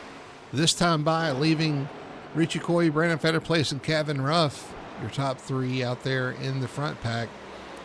And here comes Kevin. No, that's not Kevin. That's a lap car with fresher tires. I just heard over the radio, Richie's coming in. Mason Hoffner is coming in right now. All right, we'll see how this works. Watching Richie Coy, Brandon Feder Place. Will Brandon follow him in? Brandon almost gives him a tap going in. They are both coming in, but at different speeds. Coming in. Oh, that could have been bad for both of them. Well, it's going to be bad if Brandon Feder Place is pitted in front of or behind Richie Coy. Not sure where those guys are pitted at, so we'll see how this works out as they come down pit road. All right, Brandon's he's going to have to slow down and give that up to get to his pit stall. That leaves Kevin Ruff out there with Robert Fitzpatrick Sr. Haven't talked about him tonight. 12 and currently in second spot. Alan Duranco, Ray Lane. Actually, Alan Duranco and Ray Lane, I think. No, Ray Lane is already pitted, but Alan Duranco has not. Yeah, Alan has not came in yet. I'm looking to. There's only about 4 or 5 cars that have yet to pit, but because we've already kind of gone through some of the pit cycles, like Ray Lane is in 7th right now, and he has pit, so he is currently on the lead lap. So it's tough to say exactly who has pitted and who has not pitted yet.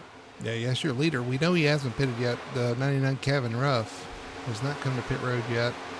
Neither has the 12 of Robert Fitzpatrick or Alan Crowell. I think the first car that's pitted is the 01 of Lane.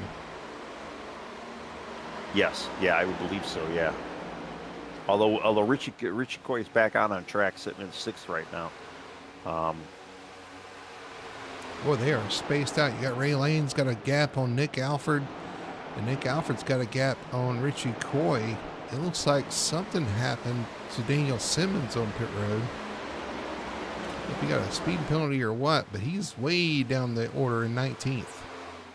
Yeah, he's showing a lap down. I'll have to go back and see what happened to him.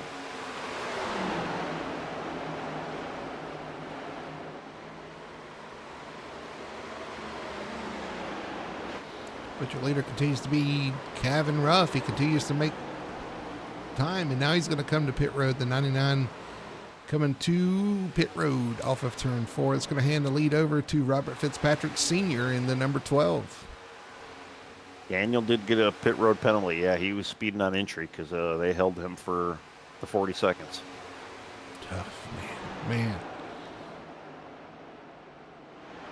He's another one that looked like he almost had the win locked up last week and then had something happen towards the end. Yeah, and especially this place, getting in, especially at the speeds they're carrying, you got to get that car slowed down early enough, and it can happen. It's easy to happen too. Robert Fitzpatrick Sr. continuing to circle around the track here. He's going to stay out another lap, just hoping to catch that lucky break. That caution would be a huge break for him. Ray Lane, the first of the pitters, comes down the backstretch, and he's got a pretty good gap on what will be second place. He's about 2.2 seconds ahead of Nick Alford and 4.8 seconds ahead of Richie Coy. Yeah, I'm kind of watching that. It's kind of the undercut we were talking about earlier. Ray kind of came in early enough to kind of get that opening lead, and right now it's looking like a great strategy. He's just got to hang on to it for 25 more laps, though. Nick Alford riding with the lap car. That's Daniel Simmons behind him. We know Daniel's got a fast car. At least he's got the draft. That may help him catch Ray here towards the end of the race. Yeah, if he can get, he's right now showing. Oh, I was going to say, I thought he was showing a Lucky Dog recipient, but no, he's kind of back in the pack. So if a caution does come out, maybe, he might be able to get a wave around. But we've got a lot of cars one lap, 2 laps down through that pit cycle. Everybody working around that 12. Robert Fitzpatrick still going around the track. Looks like he may be coming to pit road this time. He is definitely low on the track, looking like he might try to get down there. He's going to milk that tank dry, though, I think. He's going to hope for that caution to come out. Stay out one more time. They definitely are making time, though. Nick Alford's starting to creep in on Ray Lane here. 1.9 seconds now, the gap. Well, I had to go back. So Nick Alford came in at lap 95, and Ray Lane, I believe, was almost like 5 laps earlier. Yeah, that sounds about right. Got those fresh tires and got out there. 91, 4 laps earlier. So yeah. Got him a little bit of a lead. Can he hang on to it? Will those tires fall off more than 98? We'll see. And Nick is one of those guys. Is he not one of the guys? He was the one I said that was leading the points that had not got a win yet, right? I believe that's correct. So our front two, once pit cycles are finished, our front two will be first-time winners. That's a very impressive stat compared to, especially compared to our truck series on Wednesday night. We've kind of had quite the opposite truck series, but for it to come out here and Cup have that many variety of winners, it just kind of shows you the competition we have. I'm wrong. Actually, Nick does have a win. So Nick has one win. I forgot about that. It's Kevin Ruff that does not have a win yet. Ah, okay. Well, even so, though, I mean, we don't have many guys we only got one guy with double wins right now. So. And Robert Fitzpatrick Sr. does hit the pits. That's going to hand the lead over to Ray Lane here. And we've got 22 laps to go here at Auto Club. And I'm kind of watching times here. Ray Lane he's losing. He's down to a second lead over Nick Alford. And he doesn't have the draft. So once he gets there, Ray will stick with him with the draft, and we'll have a race from there. I'm sure what Richie Coy is hoping happens is that they do get to racing, and Richie's able to run them down because Richie's right there in the same zip code per se with Jamie Knopf behind him. Right, and Richie actually has 2 laps fresher tires than even Nick Alford right now. So Richie's got the freshest of the top 3, but Richie desperately needs a little bit of draft help right now. He's got to get to that 1 second window. There's Jamie Knopf behind him. Brendan Fetter plays 5th place. Him and Richie came in together. Lost a little time on the pit stop. We have to make that up. Yeah, and even Alan Duranco, who came in, he came in with Jamie Knopf on lap 96. So I mean, those positions right now, we've got 3, 4, 5, and 6. They've all kind of came in within a lap. They're all within about a second of each other, or a second and a half of each other. So. I can see the 4 of them kind of forming up at some point and, starting to pull that draft on those leaders. Guess what? We got a battle for the lead. Nick Alford let the 06 of Simmons by? Yes, and was lap back. Yeah, was able to run down the leader now side by side for the lead. The 01 of Ray Lane and the 98 of Nick Alford. You can definitely see those. A little bit of draft and a little bit of old tires on Ray Lane there. Kind of allowed Nick to get past him. And right. I'm watching Richie Coy. He was 3 seconds back. He's down to 2.5. He was 3 seconds back maybe about a lap ago. Actually, he's down to 2 seconds now. So Richie is coming. All right, we'll see if he can get there in time. The 98 Alford goes around Ray Lane for the lead, though. Now he's got the 06 of Simmons in front of him, almost a lap down. We'll see if Coy can eat into the gap. Right now, it's exactly 2 seconds as they head into turn 3. Yeah, I'm watching lap times too. He's making a little bit of time on him, but Richie really just kind of needs that draft. He sees Robert Maliki in front of him right now. He's kind of taking the sniff off that bumper, trying to get that draft. That's what he needs help with right now, just to kind of help him get up there. Ray Lane, though, he's not really looking all that sharp, kind of running that really, really high line right now, but he's just losing a lot of time. And the farther that Ray falls, the quicker that Richie's going to get his draft and be able to make up time on the front. So we'll see how that works out. Yeah, I mean, Richie only really gained about a tenth of a second off our leader that last lap, and I'll tell you, he's got Jamie Napa right on him. Yeah, so Jamie's right there too. Richie's gonna. I mean, Jamie's definitely getting a good draft off of Richie right now, but maybe the two of them can team up there to kind of take it to Nick there.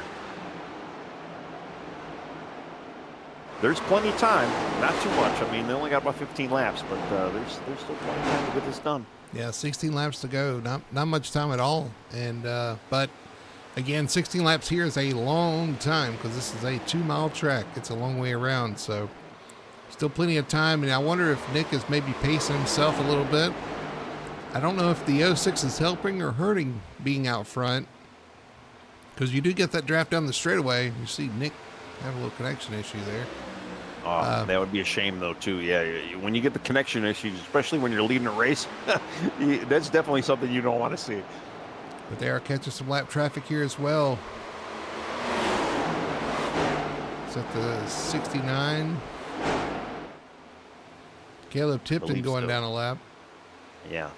I mean, the only thing nice for Nick, and I can't imagine, Daniel's really probably hurting him too much, because we know Daniel's got a lot of speed. So I mean, if you're gonna draft off somebody, I mean, Daniel would probably be the guy you want to be drafting off. Yeah, of. he led a lot of laps tonight. He's quick. He's got a quick car. That's right.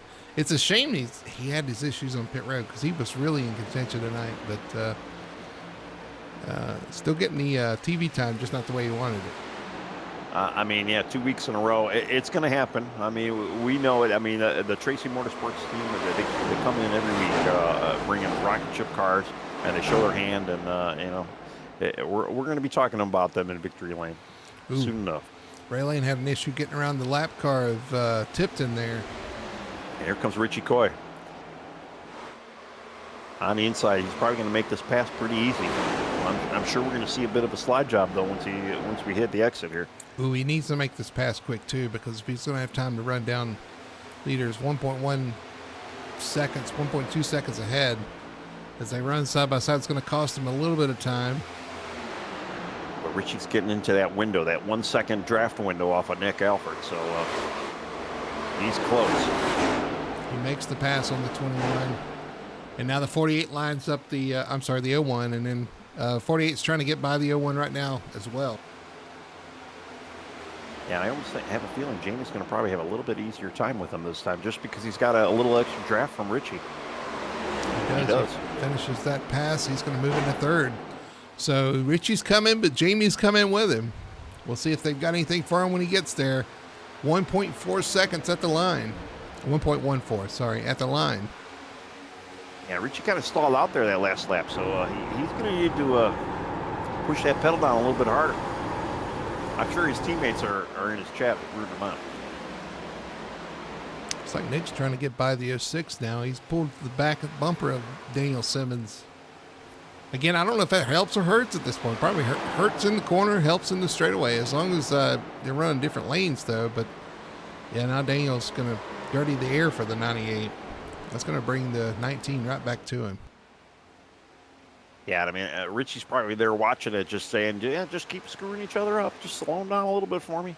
Just to get that sniff of that draft. And actually, Richie is in draft territory right now. So we're going to see him pulling up, though. But before we get too hot and spicy, I'm kind of going through the field, too, just kind of looking back and seeing what other action's going on here. And we are pretty much strung out until we get to about 7th, 8th right now. We got Robert Fitzpatrick, Brian Dixon, kind of under a small blanket right now, just fighting for that 7th spot. Well, Nick does clear the 06, so Simmons moves down, moves out of the way. Classy move. Going to give Nick that clean air. But what that's going to do is give draft to the 19 of Coy. Coy's going to use all that down the front stretch to close as much as he can, down to 0.7 of a second with 10 laps to go. Yeah, and as I'm cycling through the rest of the field, there is not really a whole lot of action going on. Everybody's is completely opposite of what we've seen. There is just cars scattered all over the track. A lot of guys in no man's land, just kind of out there riding laps. It looks like waiting for this to be over. Unfortunately, the 48 of Jamie Knopf was not able to hang with the 19 of Coy to where he's at this point. He's kind of fallen back a little bit, almost a second off of Richie. Yeah, and it's kind of surprising too because Jamie's got a pretty quick car. He's had a quick car all night too. He's got his teammate in front of him to kind of get a little draft off him. Maybe the two of them might try to work together. Maybe see if they can get back up to third. Although I know Jamie does have 1 lap less fresher tires than Richie. But here's Richie. Richie's down to half a second away from the lead now. Doesn't have many laps to get there, but he is in striking distance for sure. 9 laps, coming to 8 laps to go here. He's pulling on the back bumper of that 98 of Alfred. We'll see what Alfred's got to hold him off, what lanes they choose. If the 19 can hang on, 19 looks really loose right now. We'll see if he's got anything to fight with him for. And also keep in mind, if these guys get up here and start racing, that's going to bring Jamie Knopf right into the battle. He's sitting back here licking his chops, hoping that that's what happens. Oh yeah, and he definitely has a car for it. He needs to get into that 1 second gap. But the way things are working, he kind of gets a little help from his teammate. Teammate kind of drops down so Jamie can get that outside on him. But he's still got a little bit of catch up just to even get into that draft range.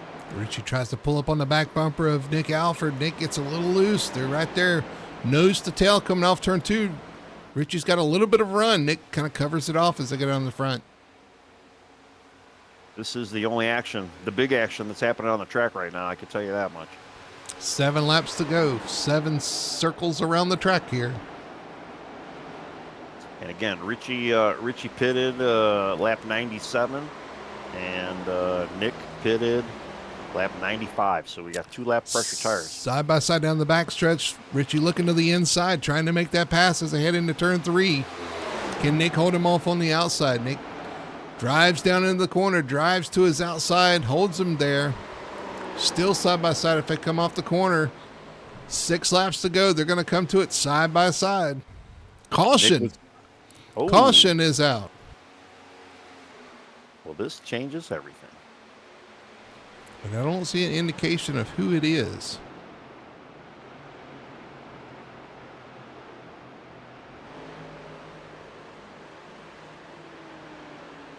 Who's coming in for tires? That's what I want to know. Who's got tires left? Let's go back and see what the cautions for here are. Best One Tire and Auto Care Instant Replay. That is not going to be the caution. I'm looking around. Oh, we see a car sideways on the backstretch.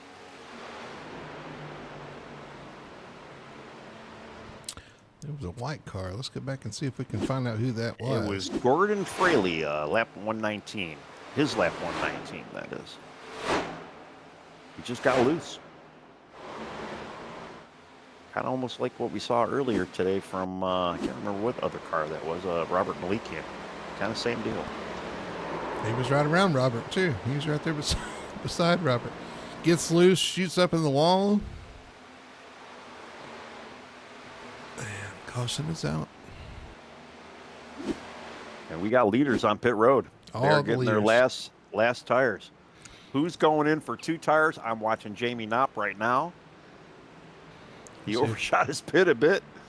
Richie Coy is able to do anything here as he pulls into pit road. We'll see on exit of pits who wins this battle off pit road. This is Nick important. Alford, 2 tires. Jamie Knopp, 2 tires. So Richie Coy's going for 4. So we got a lot of cars coming by him. 3 cars beat him off. Nick Alford, Brendan Fetterplace, Jamie Knopf, all 2 tires. And I have a feeling we're going to be, we are in green-white checker territory. We'll be right there at it. Yeah. Maybe a natural. Yeah. Well, I tell you what, this puts Daniel Simmons back on the lead lap. He's got a little ways to catch up there, but yeah, Yeah, I he mean, might be able to work his way into the top 10. Well, he's got speed tonight. green, white checker's going to be tough to make up many spots there, but yeah. So Nick Alford, Brandon Fetterplace, Jamie Knopf, I think all took 2 tires. I'm not 100% sure on Jamie, but I'm pretty sure Nick and Brandon both took 2 tires there. Jamie did as well. Yeah, Okay. I watched him. And we saw Richie take 4. Yep. Not sure about Ray there, but I can go back and look. could be interesting for sure.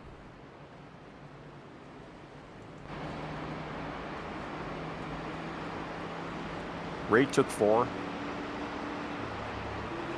The 3 took 4.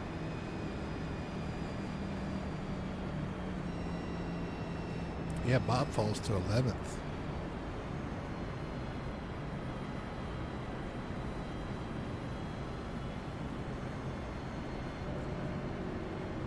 Alan took 4. Alan Duranko. Okay. Well, we are 2 by 2. Getting ready for the restart here. It will not be a green white checkered. It'll be a green white checkered. So a 4-lap shootout. Well, three lap shootout, I guess. Well, Richie with the 4 tire, the first guy with the 4 tire stop there. He's only sitting on the second row on the outside, and with the outside being a preferred line, at least for the momentum and speed, he might be able to. Maybe we might be able to do this. I mean, remember, some of these guys that only took 2, they got 30-lap old tires on that inside, so it's not going to be that great for him. B said he's trying to get the tailgate barbecue award. Oh, okay. He wants you to come down to his tailgate after the race. But anyway, we are going to get an exciting finish here, guys. 3 laps to go. Pace cars off. Nick Alford leading. Brandon Fetterplace on the outside. The Auto Club 250 back underway. Back green flag racing. And that brings everybody back into it. This should be an exciting finish. Wasn't a great start for the outside lane there. Brandon Fetterplace kind of was sleeping a little bit and kind of choked up that outside line there. Here comes Daniel Simmons to the middle of the track. Brandon Fetterplace to the outside. Ray Lane on the very bottom. I mean, this track being so big, too, I mean, it takes a little while for these cars to actually get up to top speed. They should be starting to actually reach top speed, though, when they get to this front straight here. All right, we'll see what those 4 tires can do. Richie Coy pulls up, but he's blocked off with the 48 and the 34. Make a little contact through the middle of the corner. Ooh, 48 tries to... Yeah, I think the 48 tried to squeeze into a hole that wasn't quite there yet, but he does now.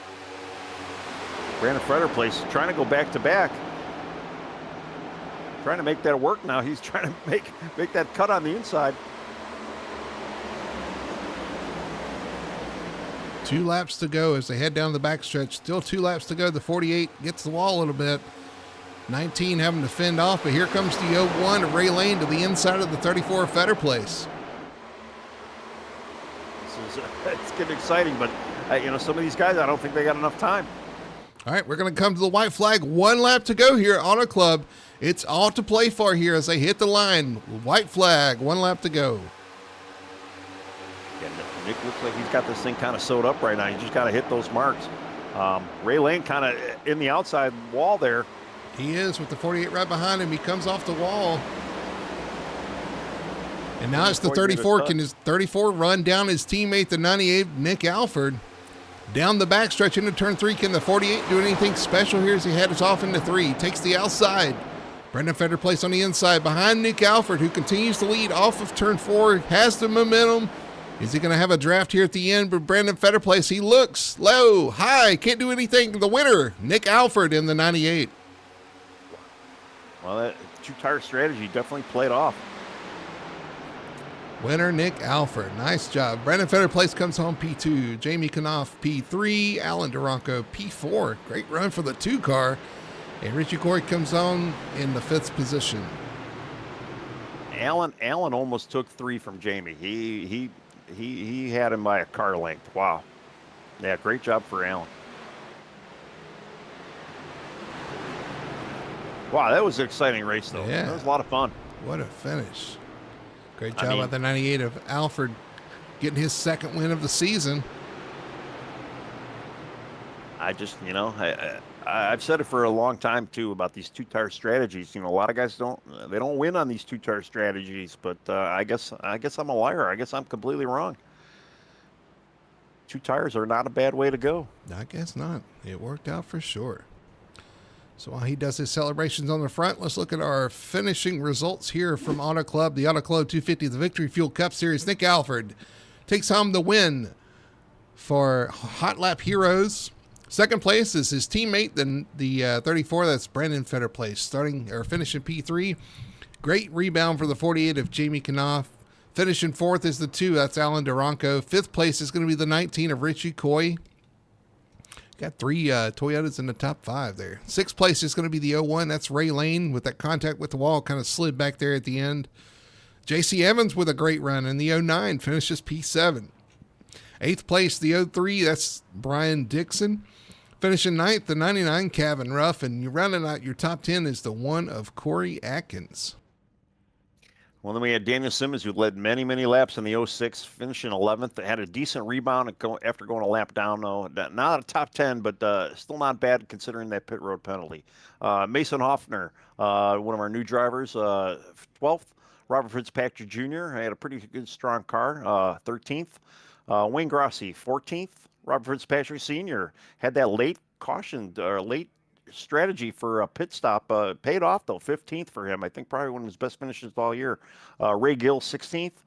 Hayden Higginbottom, 17th. Gordon Fraley, 18th. Ryan Sharp, 19th. Alan Caldwell, 20th. Brian Messer, 21st. Kyle Milken, 22nd. Caleb Tipton, 23rd. Robert Malikian, 24th. Jeff Chandler, 25th. Cameron Albertson, 26th. Colby Meese, 27th. TJ Bartell, 28th. Alexander Hodge, 29th. Cameron King, 30th. Cole Gum, 31st. And then rounding up your 32 car field, Vince Mitchell. All right. Well, we're going to let these guys settle in. When we come back, we'll interview our top 3 finishers and wrap up the action here tonight at Auto Club Speedway. We'll be right back after this.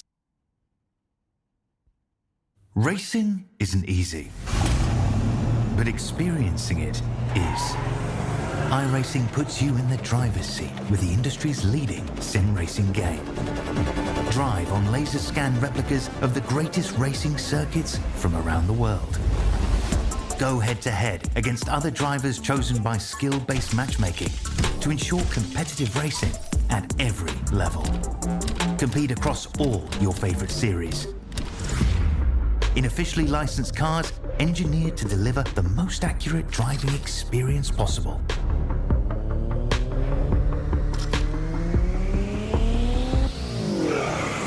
Join a race or host your own with players from across the globe.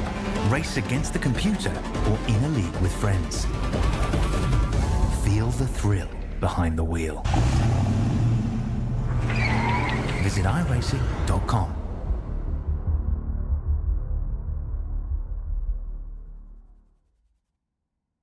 We are Best One. The best tires. The best customer service. The best automotive service. The best team. And the best customers. You see, Best One isn't just our name, it's who we are. Since 1948, Best One has been delivering quality and dependable tires and full-service automotive care to our customers. Best One, selling tires, serving people. We are Best One.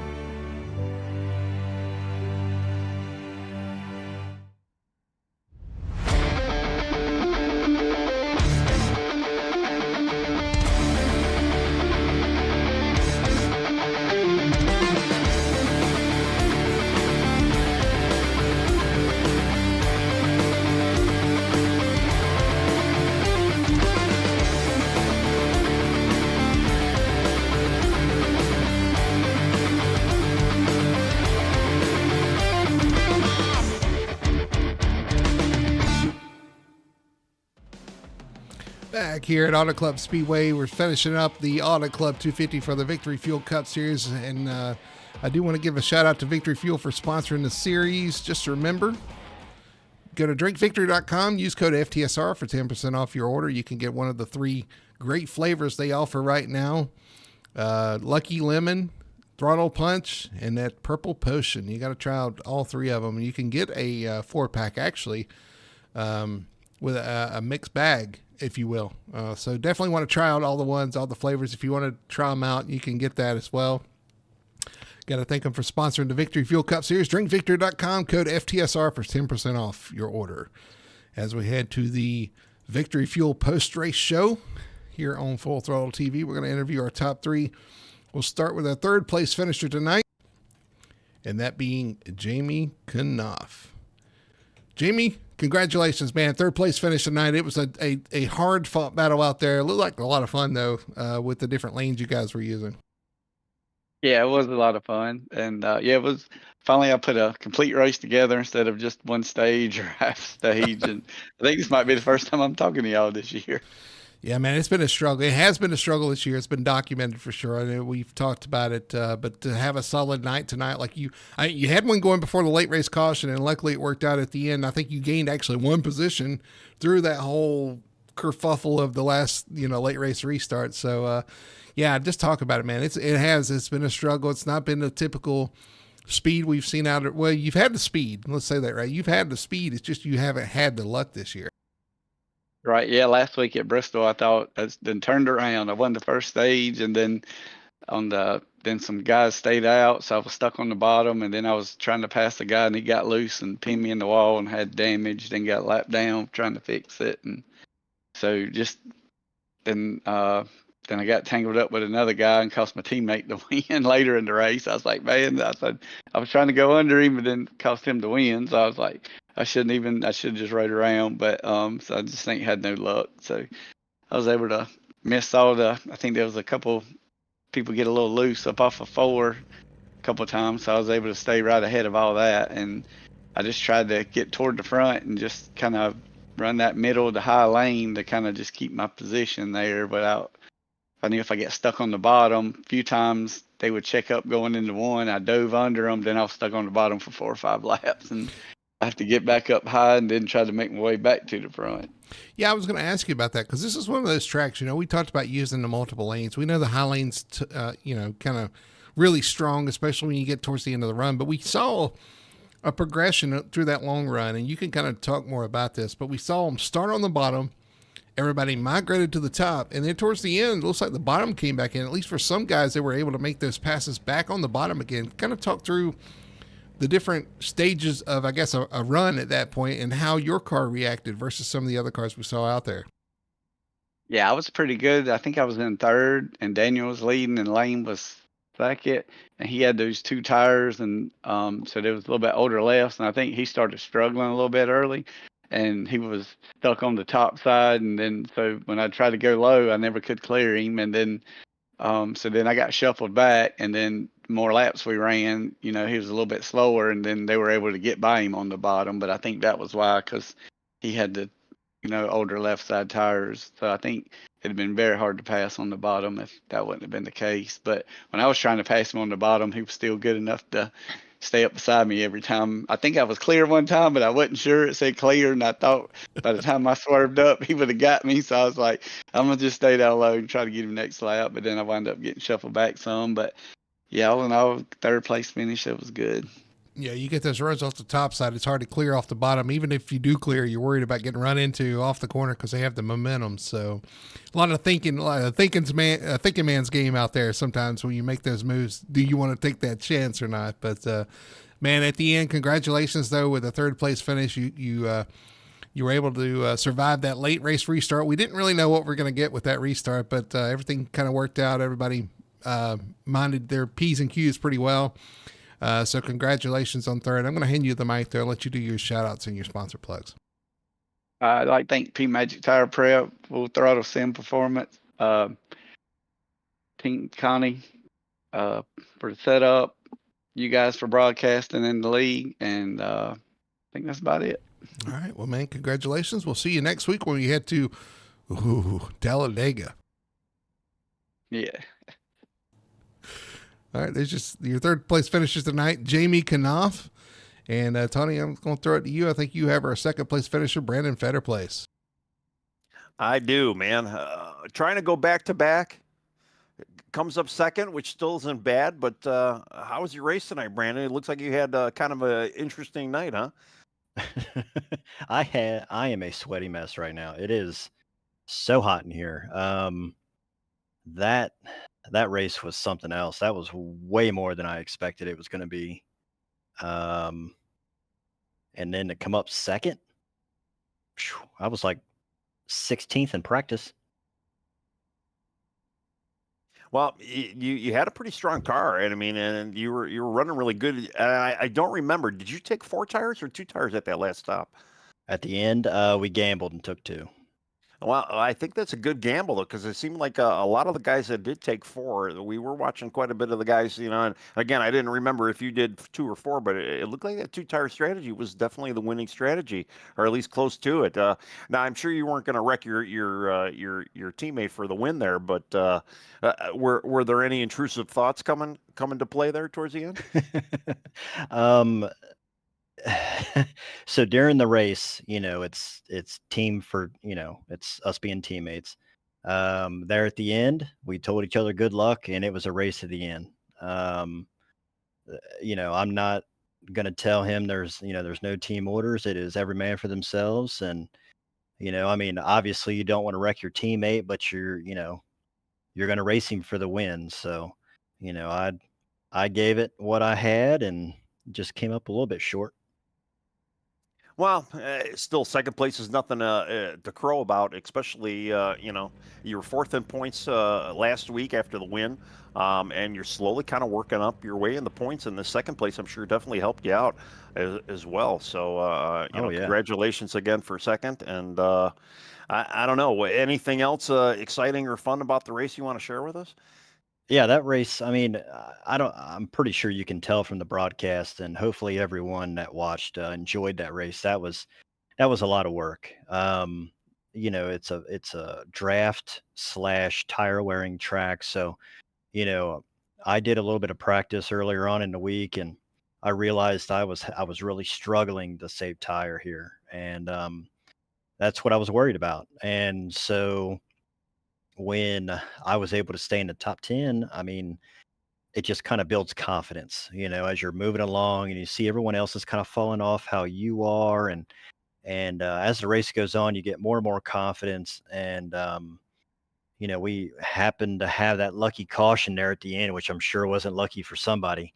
And otherwise, I was finishing probably 4th at best. But there at the end, I knew with a handful of laps left, 2 tires. I mean, we needed track position. I would much rather um, have the track position at a place like this, as draft dependent as it is, than anything. So we made the call going down pit road, and it worked out for us. Well, yeah, definitely was a great call, and you guys gambled, but it was good to see the 2-tire strategy play out. And I don't know, I guess we're going to open up the floor to you and thank your sponsors and whoever else you need to shout out. Appreciate it. First and foremost, thanks to Hot Lap Heroes, my teammates, every week all season, and today. I mean, we work very well together. I wouldn't be where I'm at without them. And thanks to Premier Setups for the lightning fast setups that just keep giving me more confidence.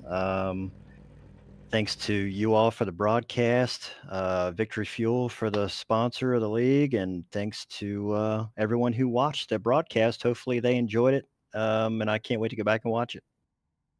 Well, it definitely was fun to call, and yeah, good luck congratulations on your second place again, first and second last 2 races, and you got Talladega next week, so we're wishing you luck there again.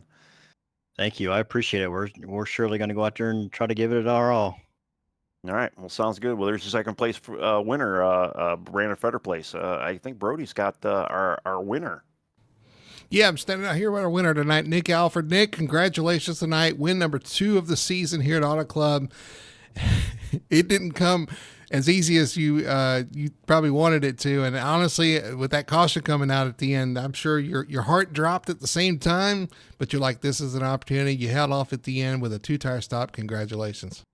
Thank you guys. Yeah, this man, Auto Club always puts on a show. I feel like, at least from the driver's seat, because there's so many different lines you can take, and just playing with air and just tire saving. It's just, man, it's so much fun.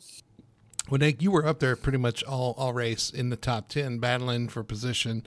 I know there's a little bit of a drafting aspect to this race as well, but there's some tire saving as well. There at the end, though, when Richie was running you down little by little by little, and he got there, and he's passing you, and then the caution comes out. What's your first thought? Are you happy about the caution because, okay, I got a chance to reset and try this again? Or are you upset because you know that things can get a little crazy here at the end? I mean, really, like, I was kind of indifferent, really, right? I was like, okay, well, if he's gonna get me now, he's gonna probably get me on a green white checkered. But Brandon made a killer call, calling out 2 tires. And we were the only 2 cars that had done it up front, so I thought we were definitely going to be in the mud here. But it definitely worked out. That caution came out and helped and gave us a good opportunity to have a 1-2 finish. That definitely was the call. And those 2 tires with the track position, you wanted the clean air up front. You got it. You got the restart you wanted. Got out front, was able to hold off with to a 1-2 finish for the team too. That was pretty awesome. I'm going to throw it off to Tony though. I'm sure Tony's got some stuff to add. Well, congratulations on that 2-tire stop. I mean, got the win. At what point, though? I mean, Richie patched you right before that caution flew, and I mean, I know you probably saw it coming, and then it's just, were you really happy to see that caution? I guess. Yeah, I mean, like I said, at first I was like, oh, I don't want a caution, and Brandon, he's like, that kind of gives us a chance to make a stop here, and get both of us up in track position. So after a little bit of convincing, we took 2 and we made it work. You don't sound like you were too sure about it at the time. I wasn't. Usually I'm on point with making a strategy call, but Brandon, he had to kind of convince me a little bit. Yeah, exactly. he was worried about Brandon, I think, because Brandon was almost getting ready to pass him there at the end as well. What if Brandon would have told you to take 2 and he'd have took 4 and passed you? Yeah.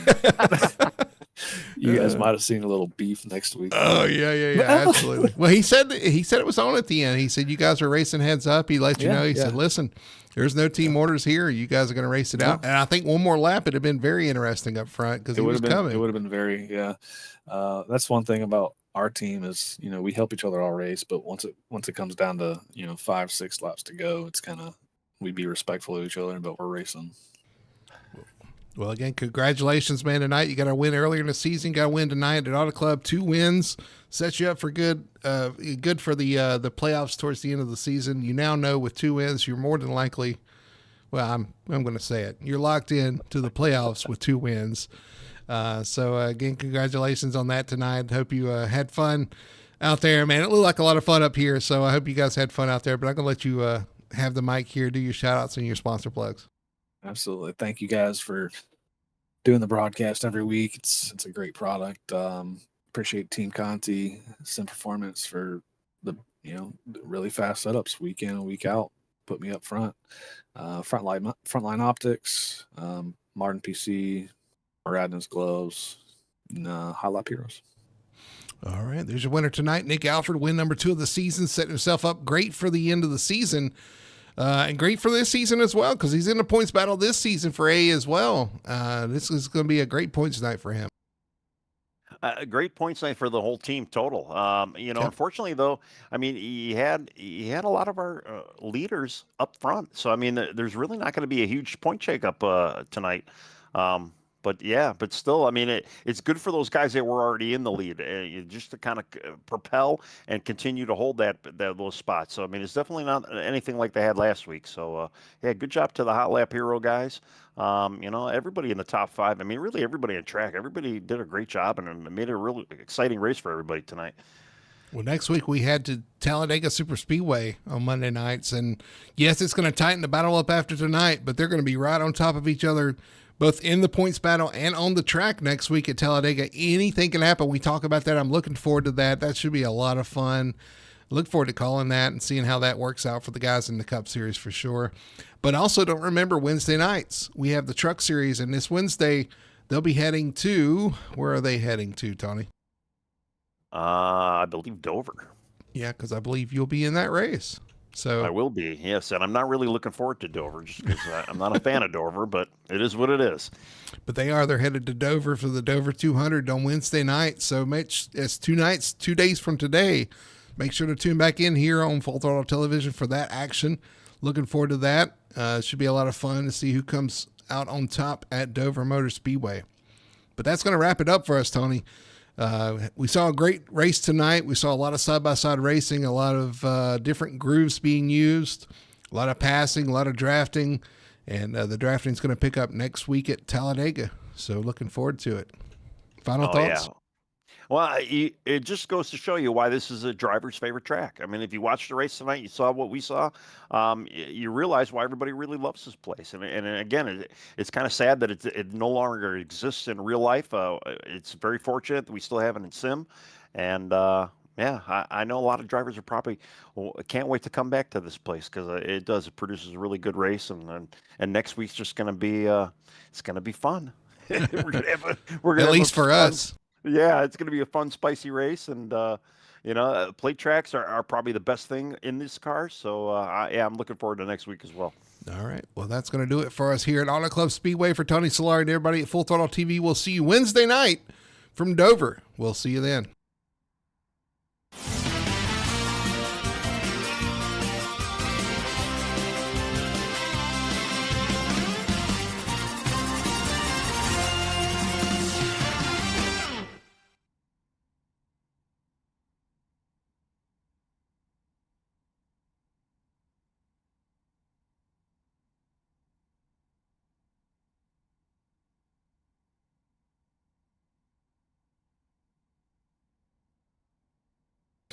All right, we're clear.